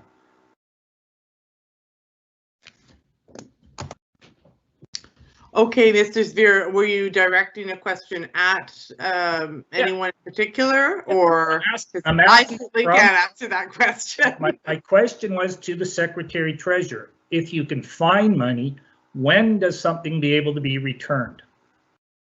That's my question, because it seems like no matter what the surplus may be, no matter what the other part may be, those decisions aren't something they're valuing. So that's what they might as well just say it up front, because I'm hearing they don't have the value. I will ask if one of our senior staff can address Mr. Zveer's comment.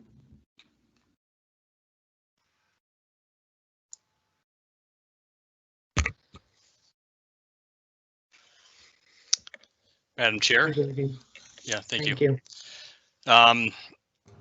So thank you to Mr. Zveer for his comments, and I think at this point I'd like to make a comment, and that is in terms of the community school coordinator work and the positions, the service provided to our school district. I just want to point out that by maintaining the 3 positions in terms of where we're at provincially with these positions and the contribution that the district would receive, we still would have a very robust group and program for community school coordination in our district. So I think that's really important to state up front.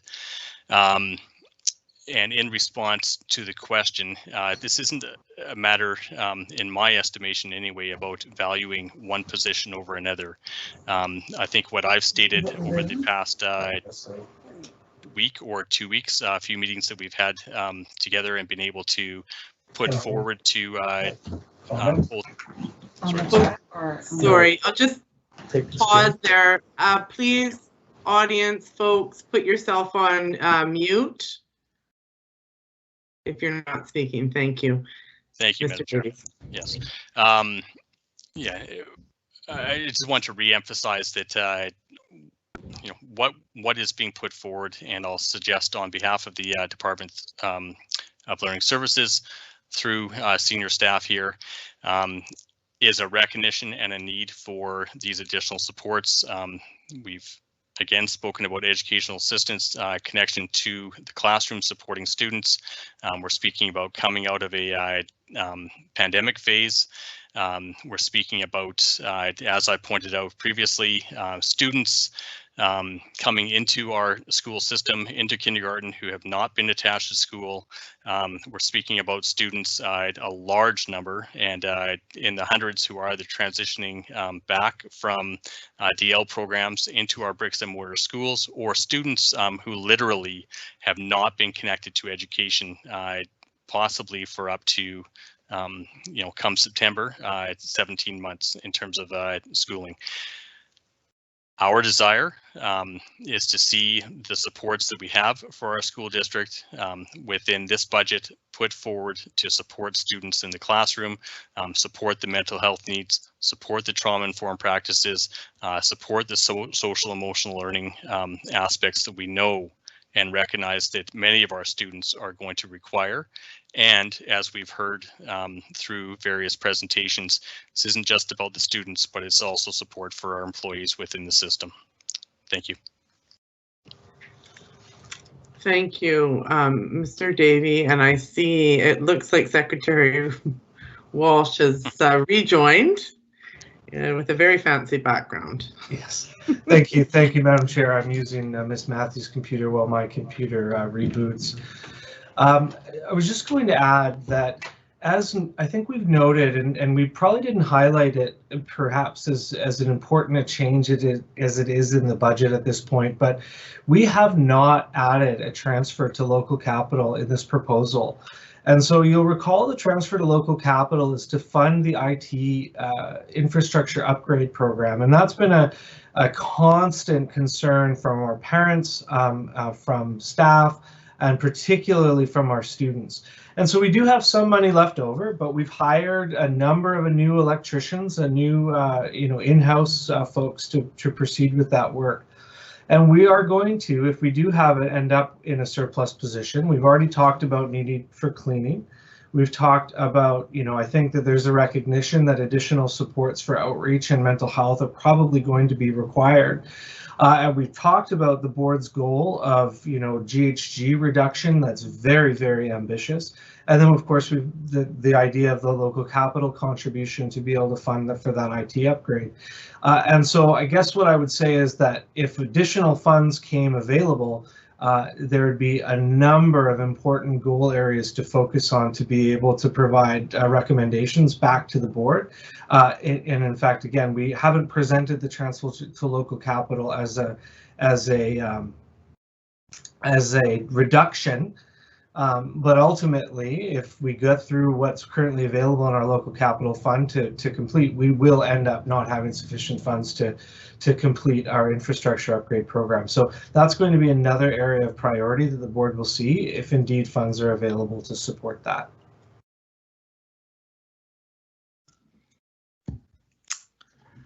Thank you, Secretary Treasurer Walsh. Rob, did you have any follow-up?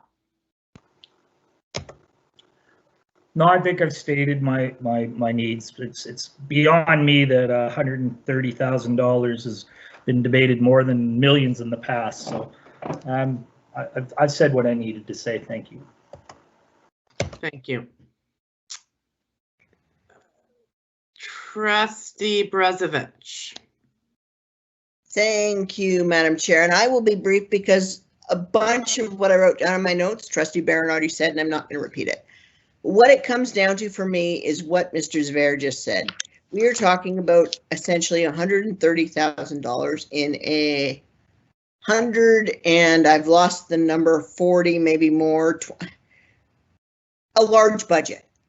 It's a small percentage of our budget, and I believe we can find it. I believe that we can make it work without taking, I don't want to take away the EAs. We absolutely need the EAs. Even without COVID, I would support the notion of the EAs and all of the other supports we're putting in. I don't believe it should be either or. I don't think we should be making it a choice between preventative upstream services and interventions. I think they're both valid. I think they're both important, and we need to equally figure out a way to service both of them. So that's my main point. Thank you, Trustee Brezovich. Trustee Stanley. Hi, so I'm going to speak in favor of the motion, and in particular, the motion states to direct staff to provide budget options for maintaining current community school coordinator staffing levels, and give us time to evaluate the program and create a policy. So this is, in my mind, about having that option of considering how it is that we're going to move forward. From my perspective, and I find this aspect of the budget really challenging because it does not follow board direction of the previous motion, and I don't believe that there's been meaningful consultation. And I looked, when I reviewed that previous motion, what was also in that package was letters, several letters from parents about how much they valued the community school coordinators. And so this is, when we had that conversation, we had huge outcry from the community in supporting this type of service. So, you know, it's hard for me to get past that. There's lots of points here, and I'm really glad that multiple people have said this is not an EA versus community school coordinators conversation, that these services are different and incredibly valuable, right? Remediation, prevention, all super important and all really necessary right now. So this is about how it is that we can consider, or at least, you know, try to have those options both available to us. We've also had the comments that upstream services can work, and another trustee said, and I believe this too, that these can be cost neutral positions, and that could be an aspect of this consideration. But what's at the core for me, besides previous board direction, besides strong community response, besides lack of meaningful consultation, for me is my background in knowing what is the effective way, from a research perspective, how to deal with collective traumas. And what we know is that one of the most powerful ways to address collective trauma is by strengthening the community so they can then lift up and strengthen and support the kids in that community. So we will be supporting kids in the classrooms by the services that could be provided by community school coordinators that would be supplemented in addition with the EA services. So at the core, this individual motion, I'm in fully support of. It's directly related to an aspect of the budget. And I just, from the perspective that it has not followed previous board direction, nor the community comment at the time, I can't support the budget in relation to this issue. And I strongly support this motion as a means to move forward. Thank you. Thank you, Trustee Stanley. Trustee Keller, you have a question? Thank you, Chair. It's kind of a question comment, if that's okay. So I want to be super clear in the sense, from my perspective, this is not at all about choosing between supports in the classrooms through our EAs and our community schools program. I strongly believe we can have both, and I strongly believe we need both. And my question to staff is, can you maybe help us understand what it would take to have both so that this is not a conversation about one or the other? Because I think this is getting us off base a little bit. That's not what this motion is about.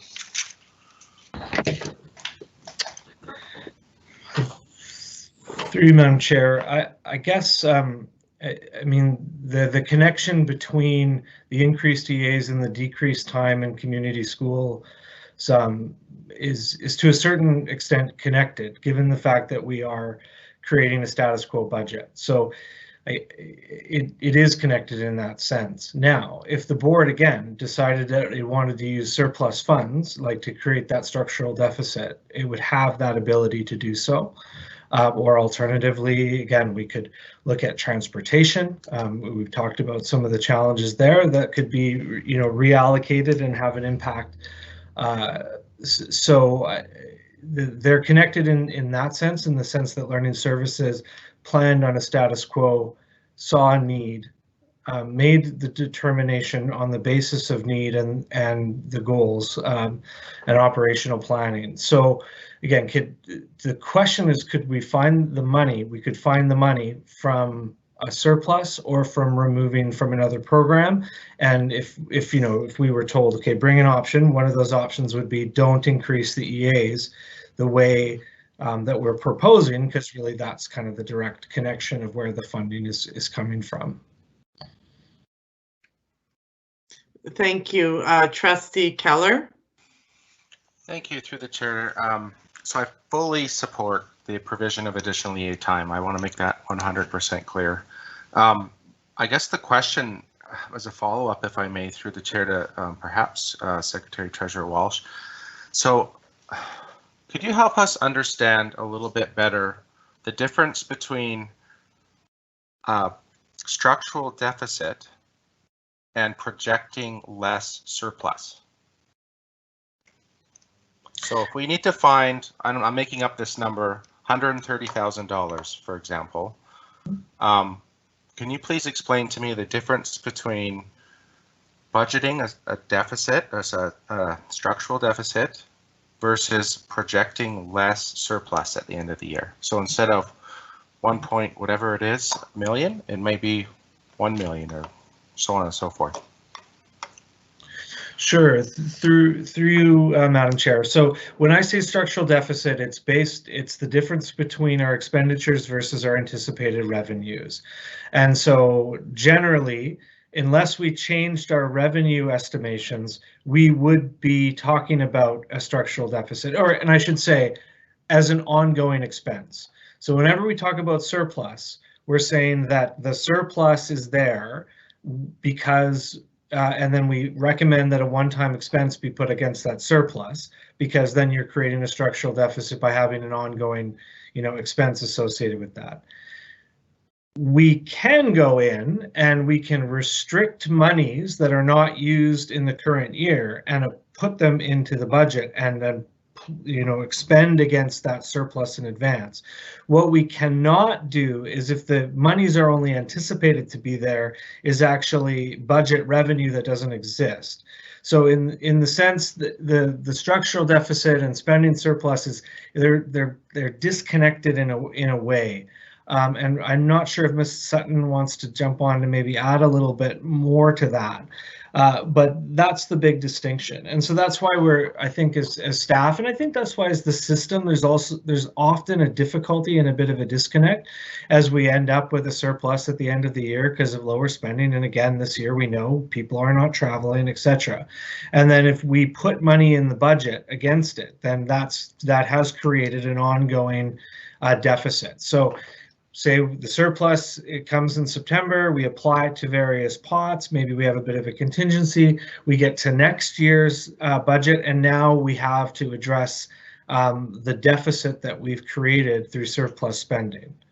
So the board, though, again, I want to be clear, the board can access surplus funds, again, at the end of the year, or alternatively, if we restrict them today, for future spending. It's just, again, it'll create that deficit in the future, which is why when we add ongoing FTE in the form of people, it's normally because of increased revenue or alternatively a reallocation within the budget.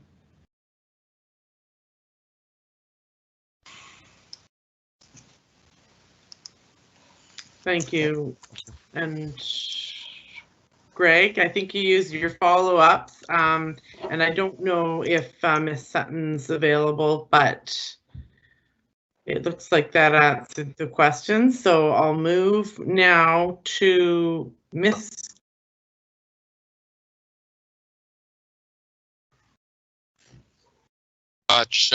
First of all, I'd like to acknowledge, whoa, I'm getting feedback.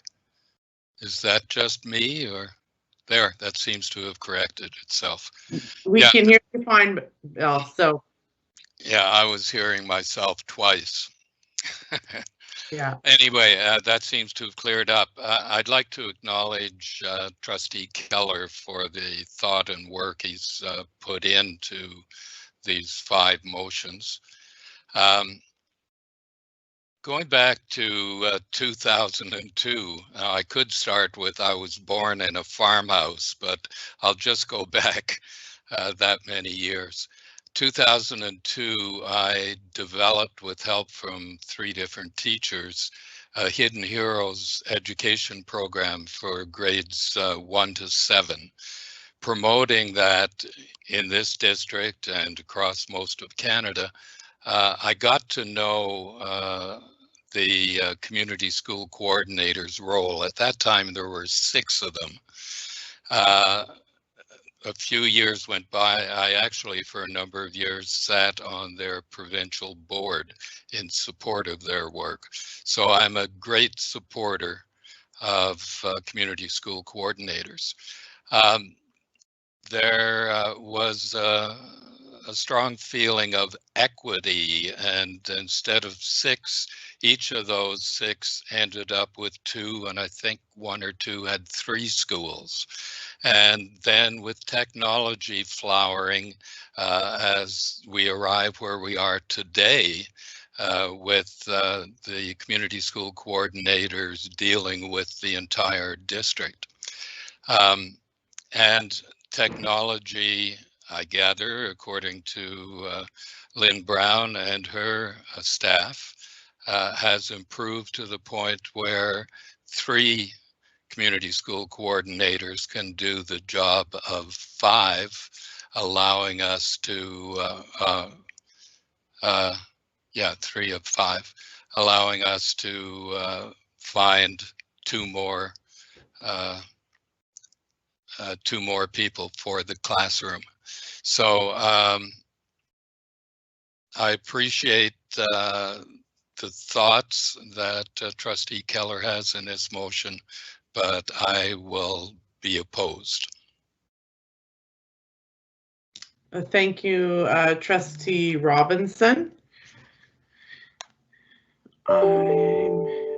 Trustee Wilkinson. Hi, I just had a question, if I may, perhaps to Secretary Treasurer. I just wanted to ask if we were to redirect funds or positions, would anybody lose their job as a result of that? Through you, Madam Chair, if we were to redirect funds, well, not, I guess the answer would be not necessarily. Is it regard to what potentially we'd bring forward if this motion passed?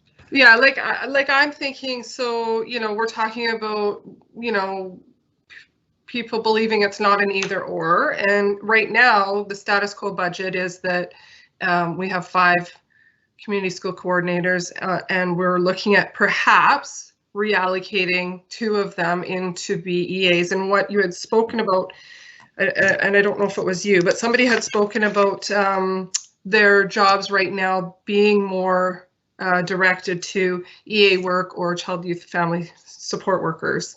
And so I guess my hope and so my question is, would those people be able to go into the EA positions that were, if they were redirected? Like, they're not going to be out of a job. Through you, Madam Chair, my understanding is that the answer to that is no, and the fact is that the work has been redirected for the much of the year. Again, I don't know the 2 individuals that would be impacted in the circumstances and wouldn't speak of that publicly, but okay. My understanding is that that particular reallocation would not result in ultimate job loss for individuals in the district. Okay, thank you. Appreciate it. Thank you for the question, Trustee Wilkinson. I had a very similar question myself, having heard, you know, discussions about cuts, and I think I did actually hear reference to layoffs, and so I now understand more clearly that we are talking about shuffling, or to use another word, sort of utilizing resources in a different way within the system. That's how I sort of perceive this change happening. So thank you again for asking that question, because it's I'm still sort of muddling my way through this. I have Trustee McKay and Trustee Keller next. Thank you. I'm going to try to be short. When I think about how to fund positions, whether it would be to keep positions and fund them, or asking myself the question, you know, if there is $100,000 to find, if there's $200,000 to find, would I spend it on these two positions in order to support students? And based on what my knowledge is of the positions, their effectiveness, the efficiencies we've created, that is not how I would spend the money. I would spend it in other areas that would be directly related to learning. I would spend it on resources to increase those literacy rates. You know, I'll keep talking about literacy until I see our rates higher. But when we're looking at transitioning kids from learning levels from grade to grade to grade, and we're seeing that 40% of those kids aren't transitioning with literacy skills at a proficient or extending level, I have concerns about what we aren't providing in the classroom. And so if I had $200,000 to spend, I would really be focusing in on literacy. And it's not that I don't think that there's dollars to scrape together sometimes. I think it's more about what my preference is on spending that money on. And right now, the way the budget is presented, it supports as many areas as possible in a way that I can support. And so I just needed to really identify, I guess, that budgetary piece of this discussion for my own sake. Thank you. Thank you, Trustee McKay. Mr. Sphere? I just have one comment, because community school coordinators are 12 months of the year and they work almost maximum hours. They would be reverting back to, as they would say, school-based 185 to 190 days a year, 3 months to 4 months off, based because of spring breaks, Christmas, the summer, and other opportunities, and at a lower rate. We utilize them in the position of EAs and stuff because of COVID. It doesn't mean that there wasn't a value to the jobs, and that was actually a workout between us and the district to find a way to maintain a balance. And they stepped up to do that, and they took on that responsibility. But I feel that the job itself has not been given its proper due diligence. The board kept them in there, and there is money to be found. I pointed out there's $1.5 million in our budget, in our PBT account, that could be take a holiday and utilize it and wait to see if a report comes back, or through attrition. If somebody steps away and the board says there is no value in that job, that does not impact somebody. It doesn't allow somebody to advance, but it's not taking somebody out of their current position. That is what we've asked for. We already said the one at Bayview, we're not putting up a big fight to put something back in there. The person retired. She saw the writing on the wall, and I guess felt that there was nowhere else for her to go, so she chose to retire. That's the reality. Cuts do hurt people. They're about people. And yes, if you could find more money, if we had a big account, we could do a lot better things, but we have to try to make it work where it is. But we are talking about people's careers choices. I want to remind people of that. So thank you. Thank you, Mr. Sphere. Trustee Higginson? Thank you. I appreciate a lot of the history that's been talked about what the board wanted to do with these positions. Here's my thinking. We made all those decisions before it was a pandemic, and about what we were going to do and the long-term looks we wanted to have on these positions. And what I heard really clearly from and eloquently from Assistant Superintendent Tate last week was how we're trying to create a budget that's responsive to the current situation we're in, where we are trying to get every single adult we can into the buildings. And I think that's really important. And, you know, I know we keep hearing, well, can we just find $176,000? But the fact of the matter is that time that Mr. Sphere is talking about, where we were talking about having to cut 30% of the facilities budget, which was probably the darkest time of my life as a trustee, was because year after year after year after year, we were balancing our budget using surplus. We were finding $176,000 here, $150,000 there. And what ended up happening is we were running a structural deficit. And then when enrollment started declining, the cuts became insurmountable. And on top of that, by making some of those reallocations that we did, we were able to do things like increase our vice principal time, create professional development for principals and vice principals, create the fund that teachers have now when they are starting up a new classroom, because we reallocated and directed funding where it needed to go. And right now, in this moment in time, in a pandemic, we have a responsibility to try to redirect every adult into the building. And I know we do. I'm relieved that we are not cutting positions. That's very important to me. We're redirecting them.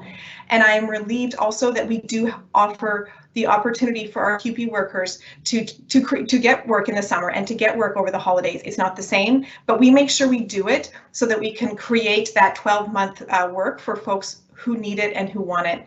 And we really need to hear what our staff said last week, which is we're trying to build a responsive budget to be able to, we don't know how what's going to meet us in September.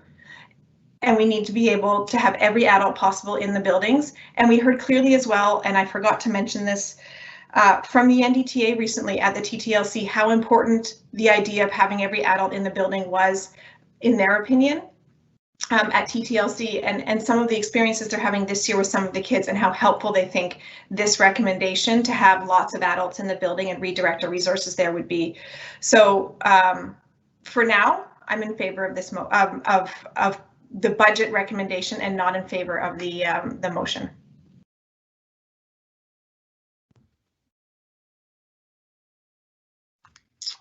Thank you, Trustee Higginson. I see Mrs. Wood, Miss Wood, Denise. Sorry, mouth of marbles. Thank you, Chair.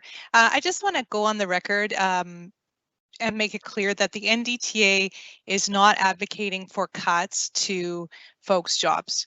We do appreciate and want to see more EAs in the system, but not necessarily at the expense of other people's jobs. Thank you.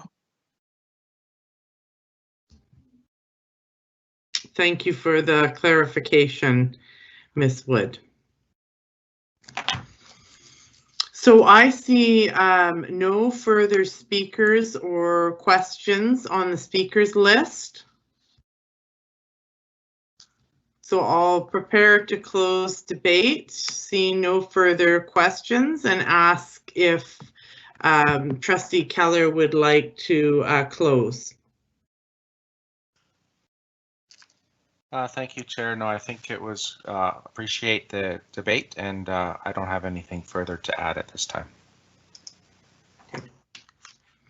So I will now ask that trustees please indicate in the chat if they are opposed to the motion. Thank you.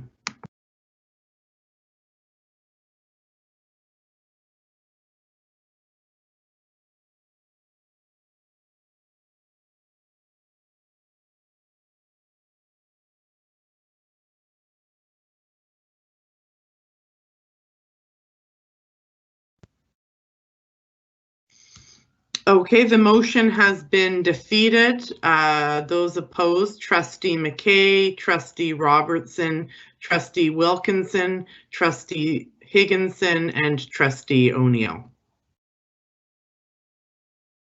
We'll move now back to the budget discussions. And I'll invite Trustee Keller. Thank you, Chair. So I'll paste the next motion in the chat. Oh, that's not the right one. Sorry. Excuse me.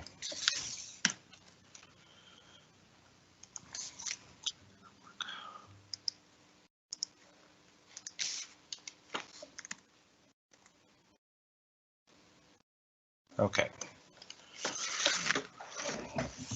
So if I may read the motion.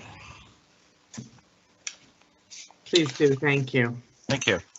That the Board of Education of School District Number 68 in Nanaimo Ladysmith direct staff to amend the draft 2021-2022 budget to reflect reduction of the foods program planner by 1 FTE through attrition. Okay, I'm just seeing if there is a mover for the motion. So the seconded by Trustee Barron. Thank you, Chair. So I bring this motion forward at this time. I believe that given the level of poverty and food insecurity that we're experiencing in our region, especially now as when many families are struggling, it's more important than ever to support our food programs in our schools. So this motion is really to represent a compromise. Rather than reducing the program by 2 FTE, the motion proposes that we reduce it by 1 through attrition. So thank you. Back to the chair. Thank you, Trustee Keller. Trustee Barron. Thank you, Chair. Thank you to Trustee Keller for bringing this forward. I really appreciate the intention of acknowledging the need for increased supports around food security in our schools, and I do appreciate the attempt to meet in the middle and continue on with those services without cutting both positions.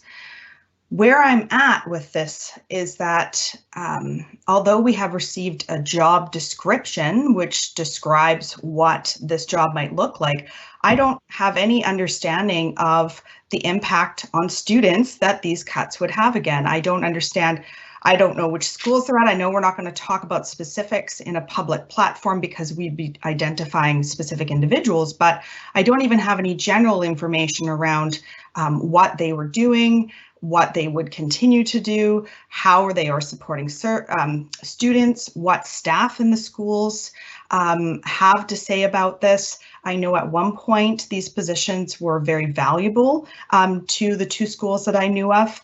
I haven't received any updates in the last little while, so perhaps these positions are not needed, and in which case I would be happy to approve the cut of both positions. But as of right now, I don't have enough information. I don't have the context to be able to support a cut to these positions. So I will be speaking against this motion, not because I don't support the motion and its intention, but because I, at this point, don't have the information to support cuts to either of these positions. And so until I have that information, I can't be supporting even one of these positions being cut. Thank you. Thank you, Trustee Barron, and I'll leave it if there is someone on who would want to expand on some of the points that Trustee Barron has made. There we go, Mr. Davies. Thank you. Thank you, Madam Chair. And through you. So this is another situation where we would be looking to redirect resources and the staffing time that's allocated to this school food program planner position into other areas. In doing so, as has been noted previously, we would be looking again to place resources and supports closer to the classroom. We would also be looking at a position of equity and alignment of school resources and resources that the board in 2018-19 had put in place. And what we have there, again, at the elementary level, we have child and youth family support workers connected into each school. And I think it's important to note, again, that this budget and the budget proposals that are coming forward here do not indicate a reduction of services in those areas. That was an increase. Child and family support workers are in each of our schools, as I've noted. And what we would be looking at then is from a food security standpoint for students within our schools here is that the Child and Youth Family Support Workers are working closely with the Nanaimo Lady Smith Schools Foundation and other supports within our communities. They're bringing those resources into the school, and they're able to provide those services in terms of breakfast and lunch supports to the students. So as has been noted, we've got 2 schools presently where we have a school's food program planners. The rest of our schools at the elementary level, we have 28 elementary schools. The other 26 schools are supported through their Child and Youth Family Support Workers. And what I can say, again, through the last spring, moving into the fall and through this school year, we've actually been able to increase the supports through the support of Nanaimo Lady Smith Schools Foundation from 16 schools pre-pandemic to all schools presently being able to provide those meals supports for students. So we would be looking to maintain the level of support that we have in schools. We would eliminate a redundancy, and through this proposal, we would be looking again to get supports back into the classroom, not cutting or eliminating a position, but redirecting that resource to the classroom. Thank you.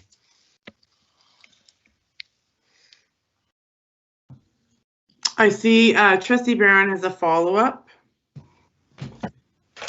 Thank you, Mr. Davey, and through the chair.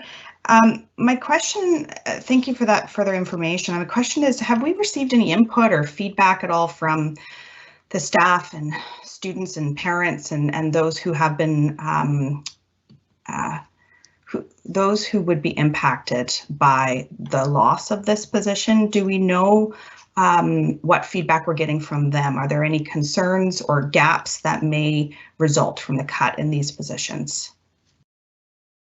Thank you. Mr. Davey, back over to you. Thank you. Through you, Madam Chair.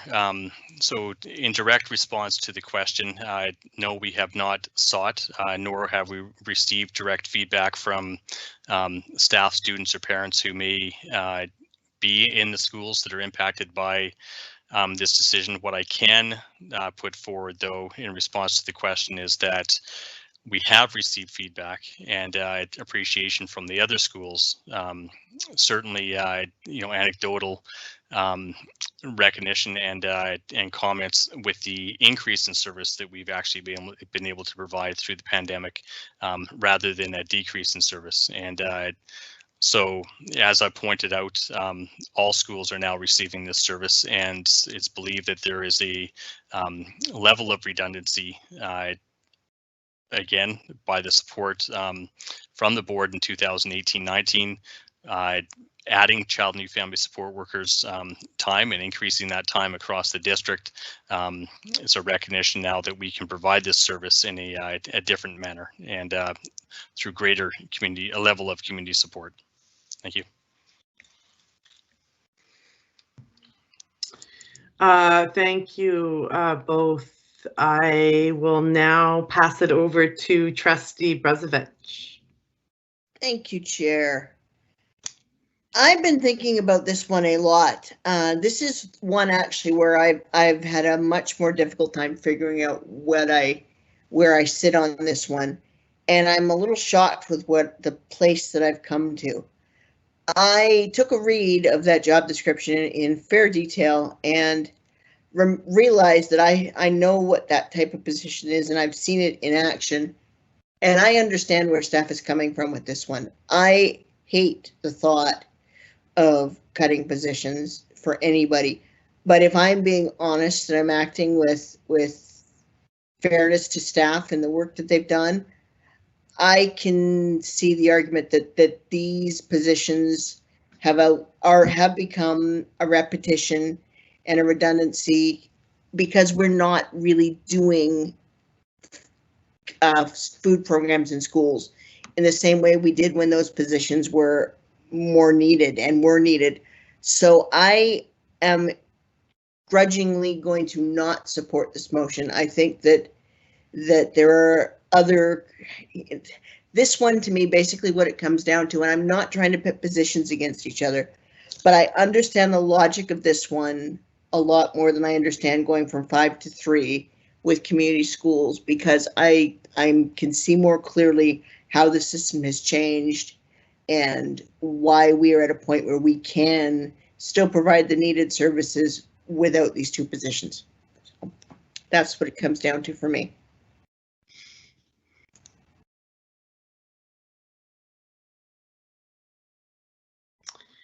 And I am just finding myself on the speakers list here. Trustee Stanley.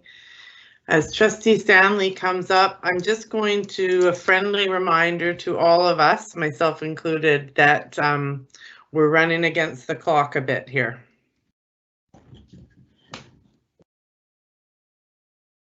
And you're on mute.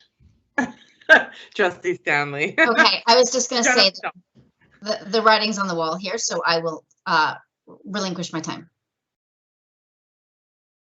Okay, thank you.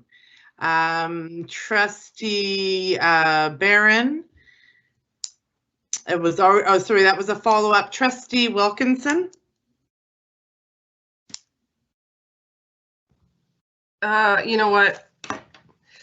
Quickly, yeah, you know what? I'm just going to leave it. I'm good. Thank you. Okay, thank you. So I was actually going to speak to this particular motion, and I was going to speak in favor to this idea. I appreciate where Trustee Keller is coming from in this. I believe heart in right place. You know, identifying some of the unique needs in the district, some vulnerabilities. And I see that this motion allows for some compromise, some opportunity as well, I think, for transitioning from one program to another. And so for those reasons, I would like to support this motion. And with that, I think I was the last speaker. So I will call the question on the motion and ask for trustees to indicate if they are opposed to the motion in the chat, please.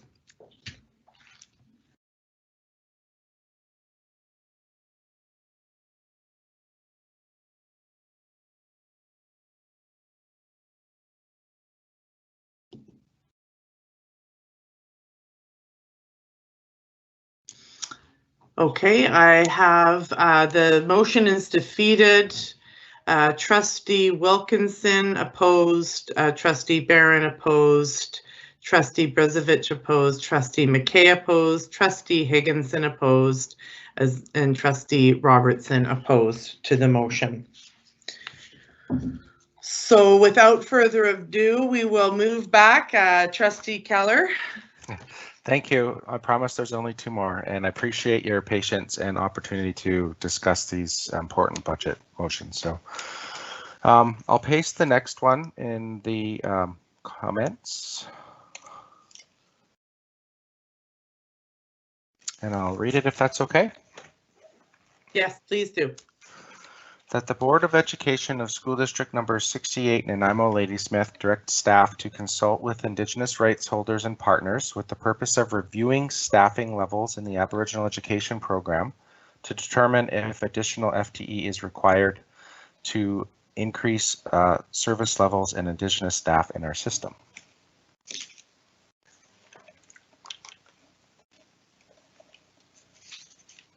So looking for a mover. Okay, we have Trustee Brezovich has seconded the motion.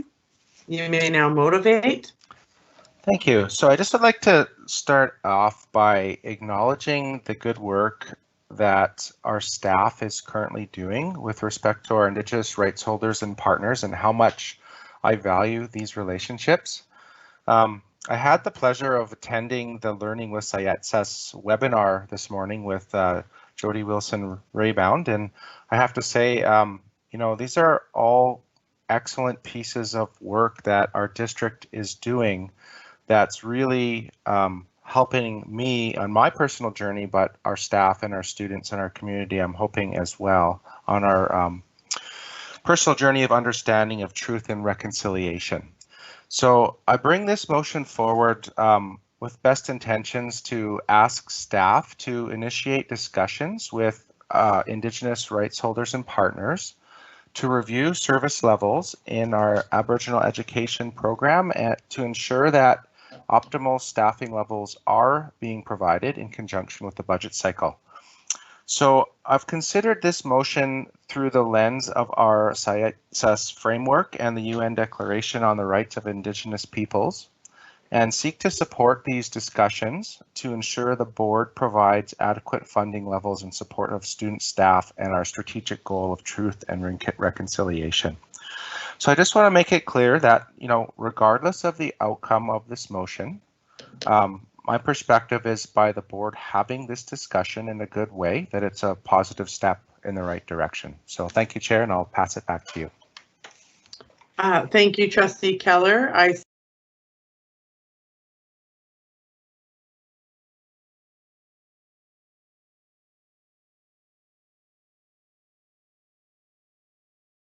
I think you were muted, Chair. Says someone muted me. I didn't mute myself. Interesting. Trustee McKay, over to you. Thank you.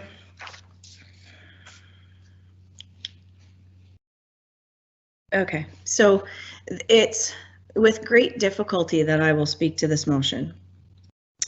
I too participated in the webinar today, listening to Jody Wilson-Raybould, and the wisdom that she shared today was extremely important for me to be able to make decisions with a good heart and a good mind, with like Squallowin.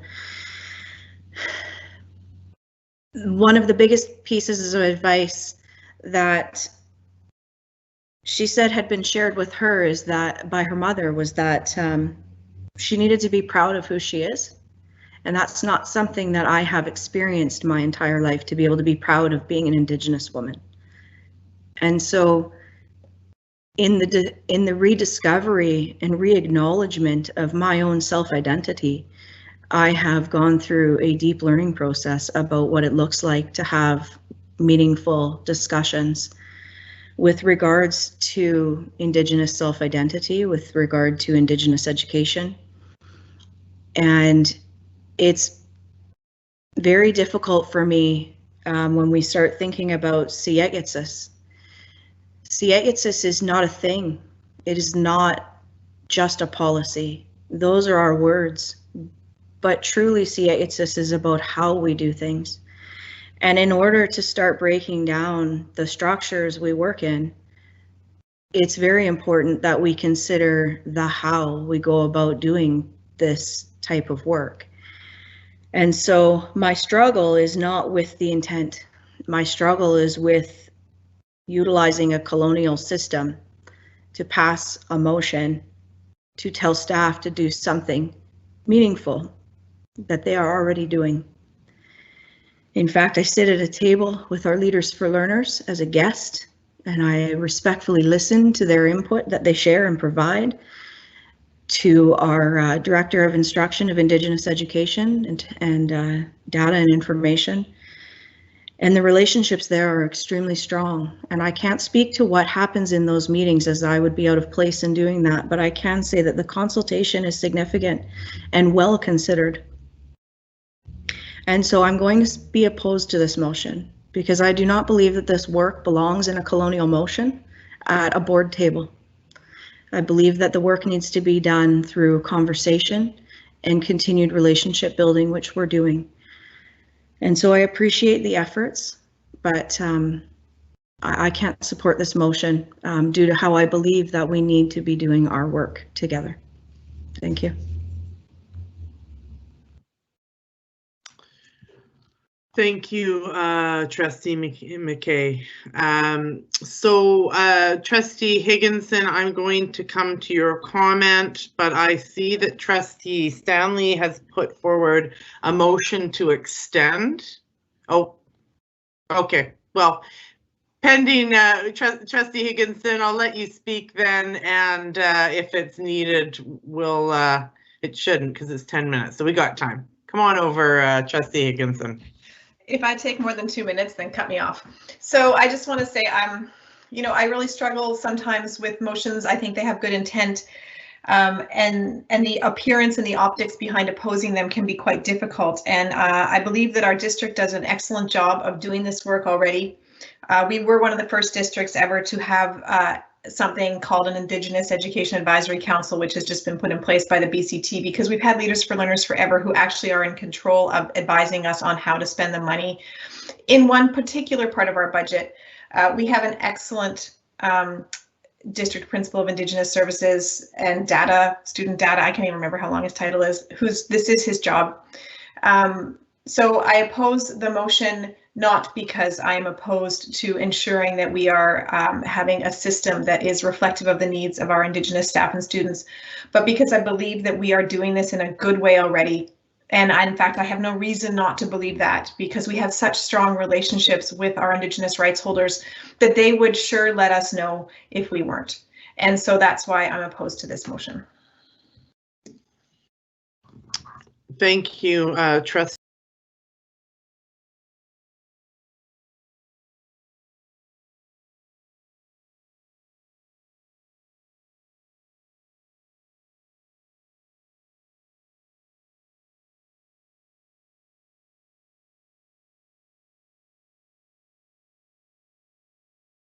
Comments, and I don't have anything further to add at this time.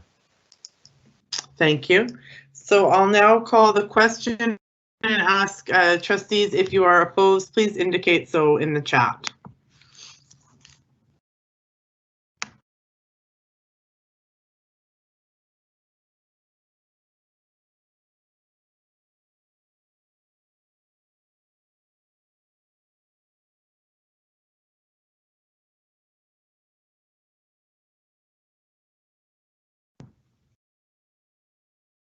Okay, the motion has been defeated. Those opposed, Trustee Wilkinson, Trustee Higginson, Trustee McKay, Trustee Robertson, Trustee Brezovich, and Trustee O'Neill.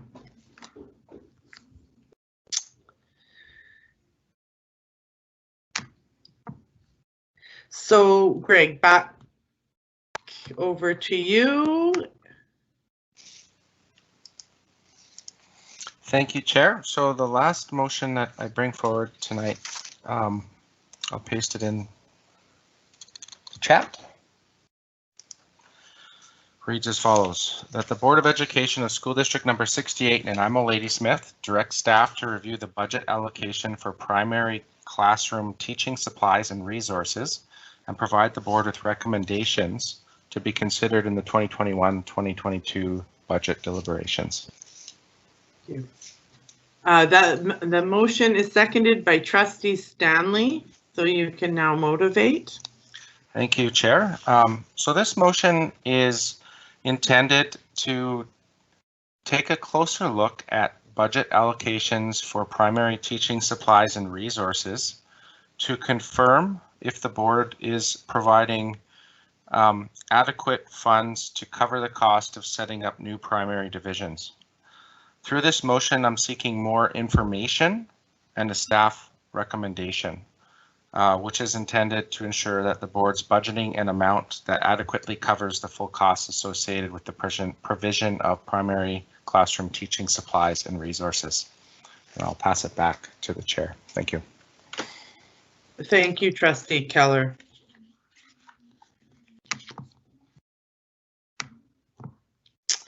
I'll wait for any speakers' questions on the motion on the floor.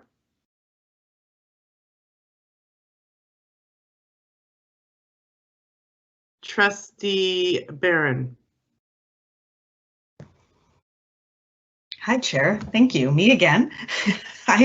Just quickly, I just want to speak in support of this motion. I've seen firsthand in the classrooms at primary level in particular the additional costs that go into ensuring that the students are having an enriched education, and too much of our teachers' money is going, personal money that should not be going into supporting students is going into that. You know, those crafts, all these things that are happening to creatively keep children's hands and minds busy in those primary classrooms cost a lot of money, and it would be great for us to review the budget allocation that's currently being provided and to determine whether an increase is appropriate based on the cost of everything these days increasing. And so I do definitely support this budget and hope that we can get to a place where our teachers are not having to pay the costs to support our students at the primary level. Thank you. Thank you, Trustee Barron and Trustee Stanley. Thank you, Chair. Apologies for the earlier timing issue. My computer has the time wrong, but I'm ready for when we get there. Okay. And great job tonight, Chair. Quick comment, in addition to everything Trustee Barron said, I agree. I want to support this motion. You know, this is being responsive to feedback that we've heard from our I don't want to say singular because I've heard it from parents too, but you know, oftentimes teachers say that they're spending their own personal money funding the materials in their classroom. And so for me, this is a question about getting that information, seeing if what we're doing is sufficient.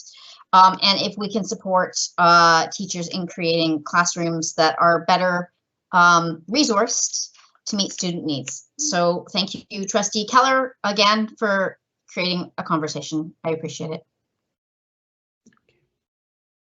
So I have two sort of questions. Is Trustee McKay, the speaker after you has a question about understanding and intent. Is yours more of a question comment or also intent? It's a point of information from staff. Oh, okay. Go ahead then. I can't choose between the two, I don't think. Thank you. My question, thank you, through to staff, perhaps Secretary Treasurer or Superintendent say, well, I'm not sure who.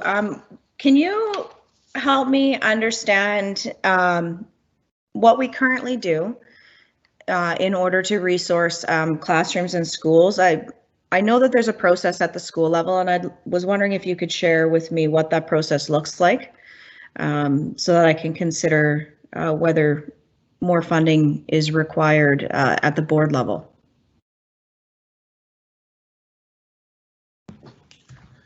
Through you, Madam Chair, just the superintendent is having similar difficulties that I had a few minutes ago, so he's rebooting, and perhaps Mr. Davey can assist as well. What I can say is from a resourcing perspective that schools, elementary schools and secondaries, but elementary schools are given allocations as based on their FTE to support the various measures in their schools. Excuse me.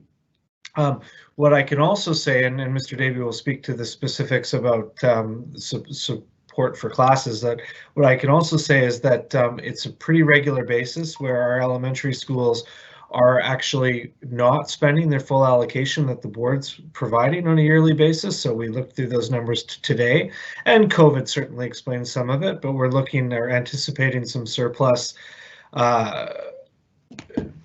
in elementary schools and secondaries as well. And so we fund $110 per elementary student as a supplies budget to the school. And then perhaps maybe I could ask Mr.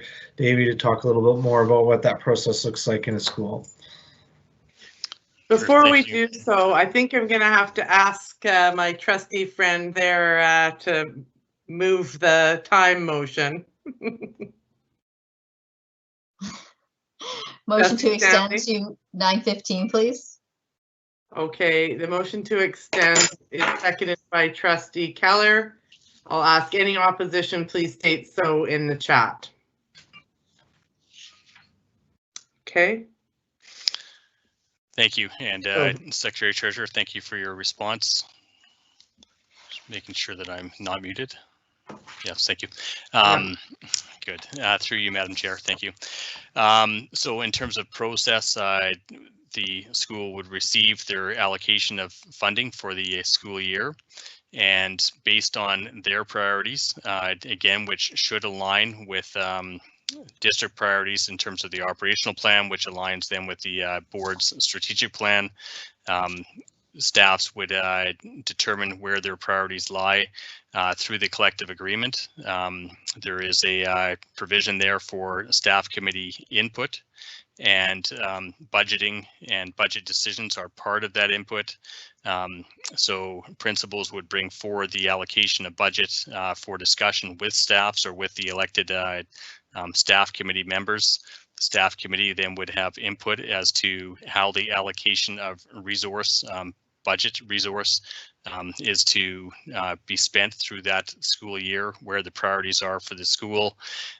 They would make those recommendations. The principal would then consider those recommendations and make decision if they were going to support the recommendations, or if they felt that there was another direction that was important for the school. So really it's a body, and they take a look at again, the allocation of budget to the school. They determine the priorities and they make the recommendations to the principal.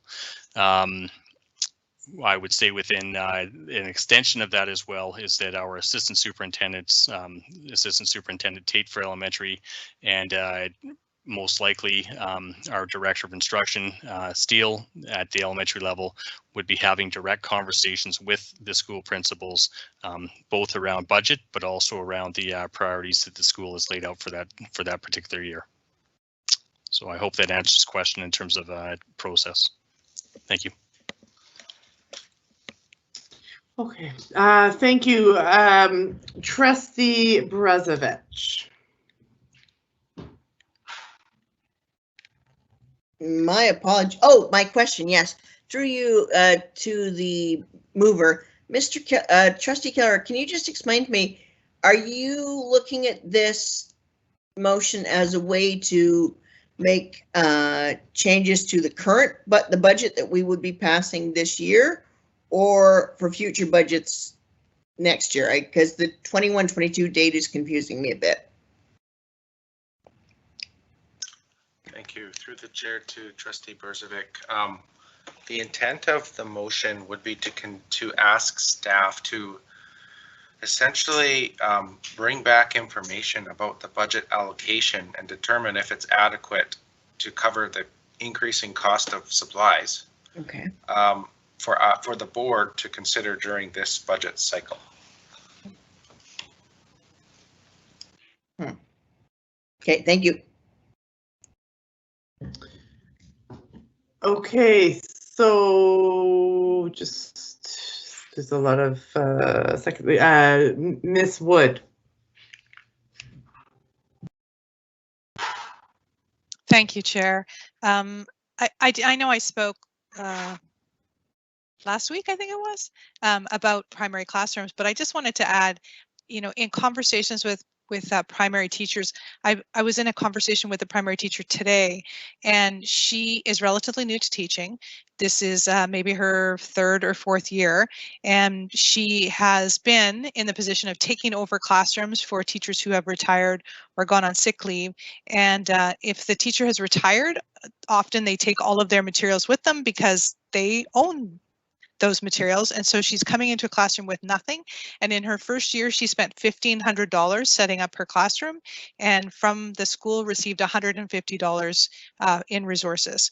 Last year, her school funds were $200, and she spent about $600 out of pocket. And this year, she feels she spent about $900 out of pocket.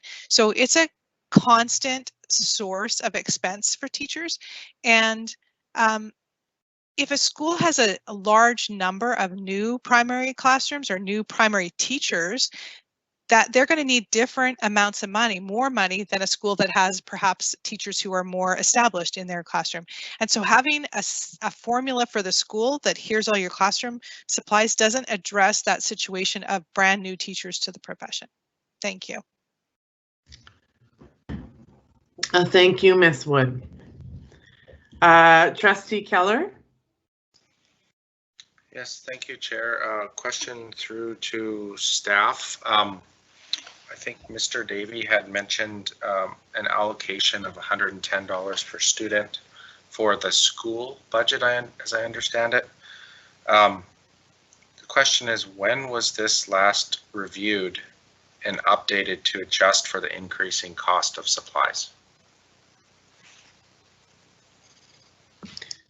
Secretary. Through you, Madam Chair, we'd have to go back to get that information. I think it has been a number of years. I do know that the board has, I believe it's 4 years ago, set aside a certain number of dollars to support this kind of mechanism. In addition, just so you're also aware, we do have a budget, a yearly budget of $100,000 to support new classrooms, but that's not necessarily new teachers, but new classrooms. But again, based off of the numbers that we're seeing with respect to what schools are spending, I mean, at this point, like if we were to be asked a recommendation, it would more likely be staff to explore ways to make sure that schools are spending their full allocations rather than necessarily adding to them, given what we're seeing with respect to regular year-over-year surpluses at the school level. And sorry, I'm not meaning to suggest hundreds of thousands of dollars. I'm not suggesting that, but you know, certainly we're 75% of the way through the year, and the majority of our schools are not at a place where they would be anticipating to spend 100% of their allocation. But we can absolutely get that number of the last time that it was increased. Thank you for that. Trustee Barron? Yes, thank you. Just one last final question, and I love Rhett's toy, really cute. I just wanted to point out that the motion is stating to direct staff to review the budget allocation for primary classroom teaching supplies and resources, and to provide the board with a recommendation to be considered in the budget. Now, I realize I'm rereading something that we've all read, but I would like to point out that what we're asking here is for a review to be done, which would include in my mind, how the funds are allocated. And it sounds like, based on what I'm hearing, that there is an issue surrounding the allocation of the funds. Perhaps the amount that is being provided is sufficient, but as of right now, we don't know. And so if we do receive that review from staff with that information, we would be able to identify the best way to move forward. But as of right now, we don't have, sorry, my screen just went funny. But as of right now, we don't have that information. And so I would support this motion and the provision of the information being provided for us to be able to determine the best way forward. Thank you. Okay, thank you. I'm going to take one last speaker, Trustee Robinson, on this, given the time restraints, and then we'll call the question. Very briefly, this issue has been a burr under my blanket for 20 years or more since I first started being involved with the school district. I know a lot more teachers who are spending $500 to $1,000 than teachers who are not spending that kind of money out of their pocket. I would like more discussion, more information on this before we pass this budget, and I will therefore support the motion.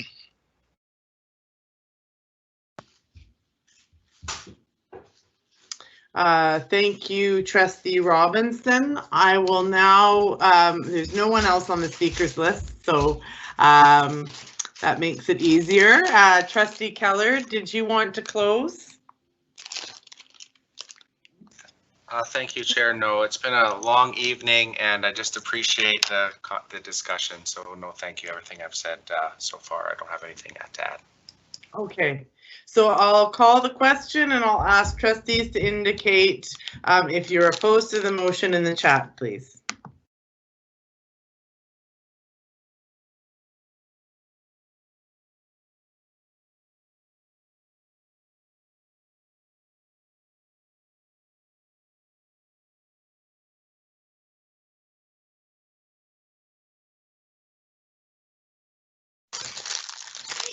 and I hope it.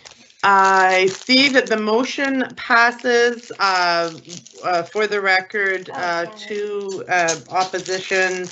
Trustee Higginson opposed, Trustee McKay opposed. So again, that motion passes. I believe that brings us back to the recommendation. I'd encourage trustee perhaps to move the recommendation.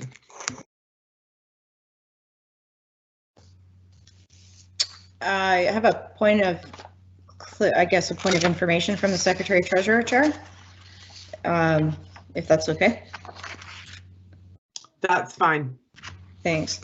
I guess my question to the Secretary Treasurer is, given the motion that was just passed and its potential impact on the budget, should the board be considering the recommendation for the budget and the 3 readings?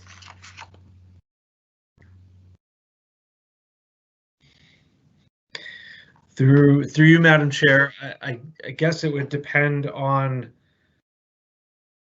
what the recommendation is. So the motion was to come back with a recommendation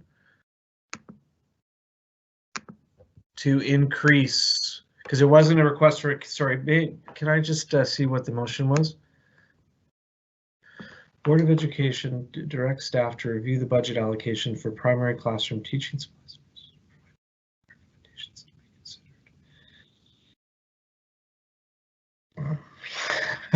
That's tough. So if the board passes the motion as it stands now, then whatever recommendation, they'd be recommending the budget without this particular item in it. We'd have to come back to the board at the board meeting and then provide a recommendation. If the recommendation had additional funding, we would either have a reallocation of funding or some other form of revenue to find the funding to support this. So perhaps the motion doesn't need to be passed tonight without the information for the board to consider.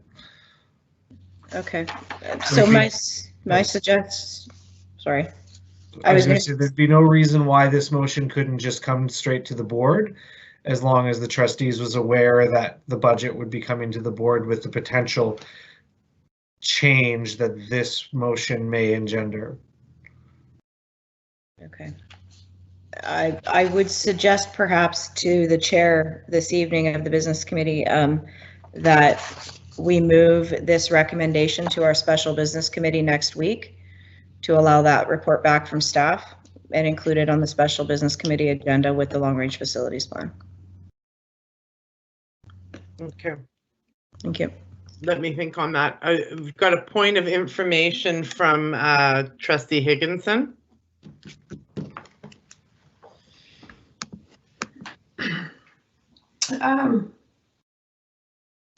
It is possible that such budget deliberations could continue while the board reviews. And you know what? Just I'm going to remove myself from the speakers list. It's too late to think clearly right now. Thanks.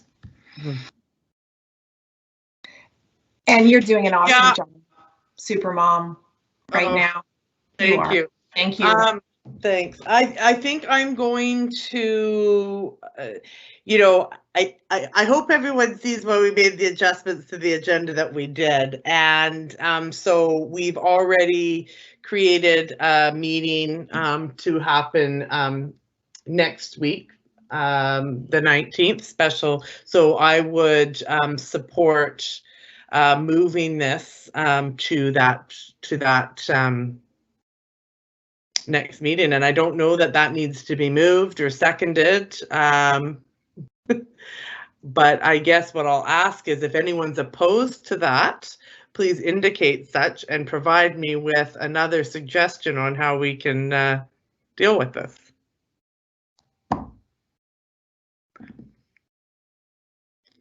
Okay, so motion to move, seconded. Or motion to defer to our special, just 1 second, sweetie, our special closed or special business meeting next Wednesday, May 19th. Anyone opposed? Mom? No. Okay. So there's that. Correspondence. Motion to adjourn. Yeah, motion to adjourn. Non-debatable. After correspondence. Well, you know what? I think we're close enough. We got 1 minute here. I just want to ensure that we don't have any questions from the public, quite honestly. And can someone let me know if that is the case? No questions, no correspondence. Other items have been moved. So motion to adjourn. Mom? My chat box is messed up now. Okay, motion to adjourn. Okay. Are you listening? I am. Move. Any opposition? Okay, good night, everyone. From my house to yours.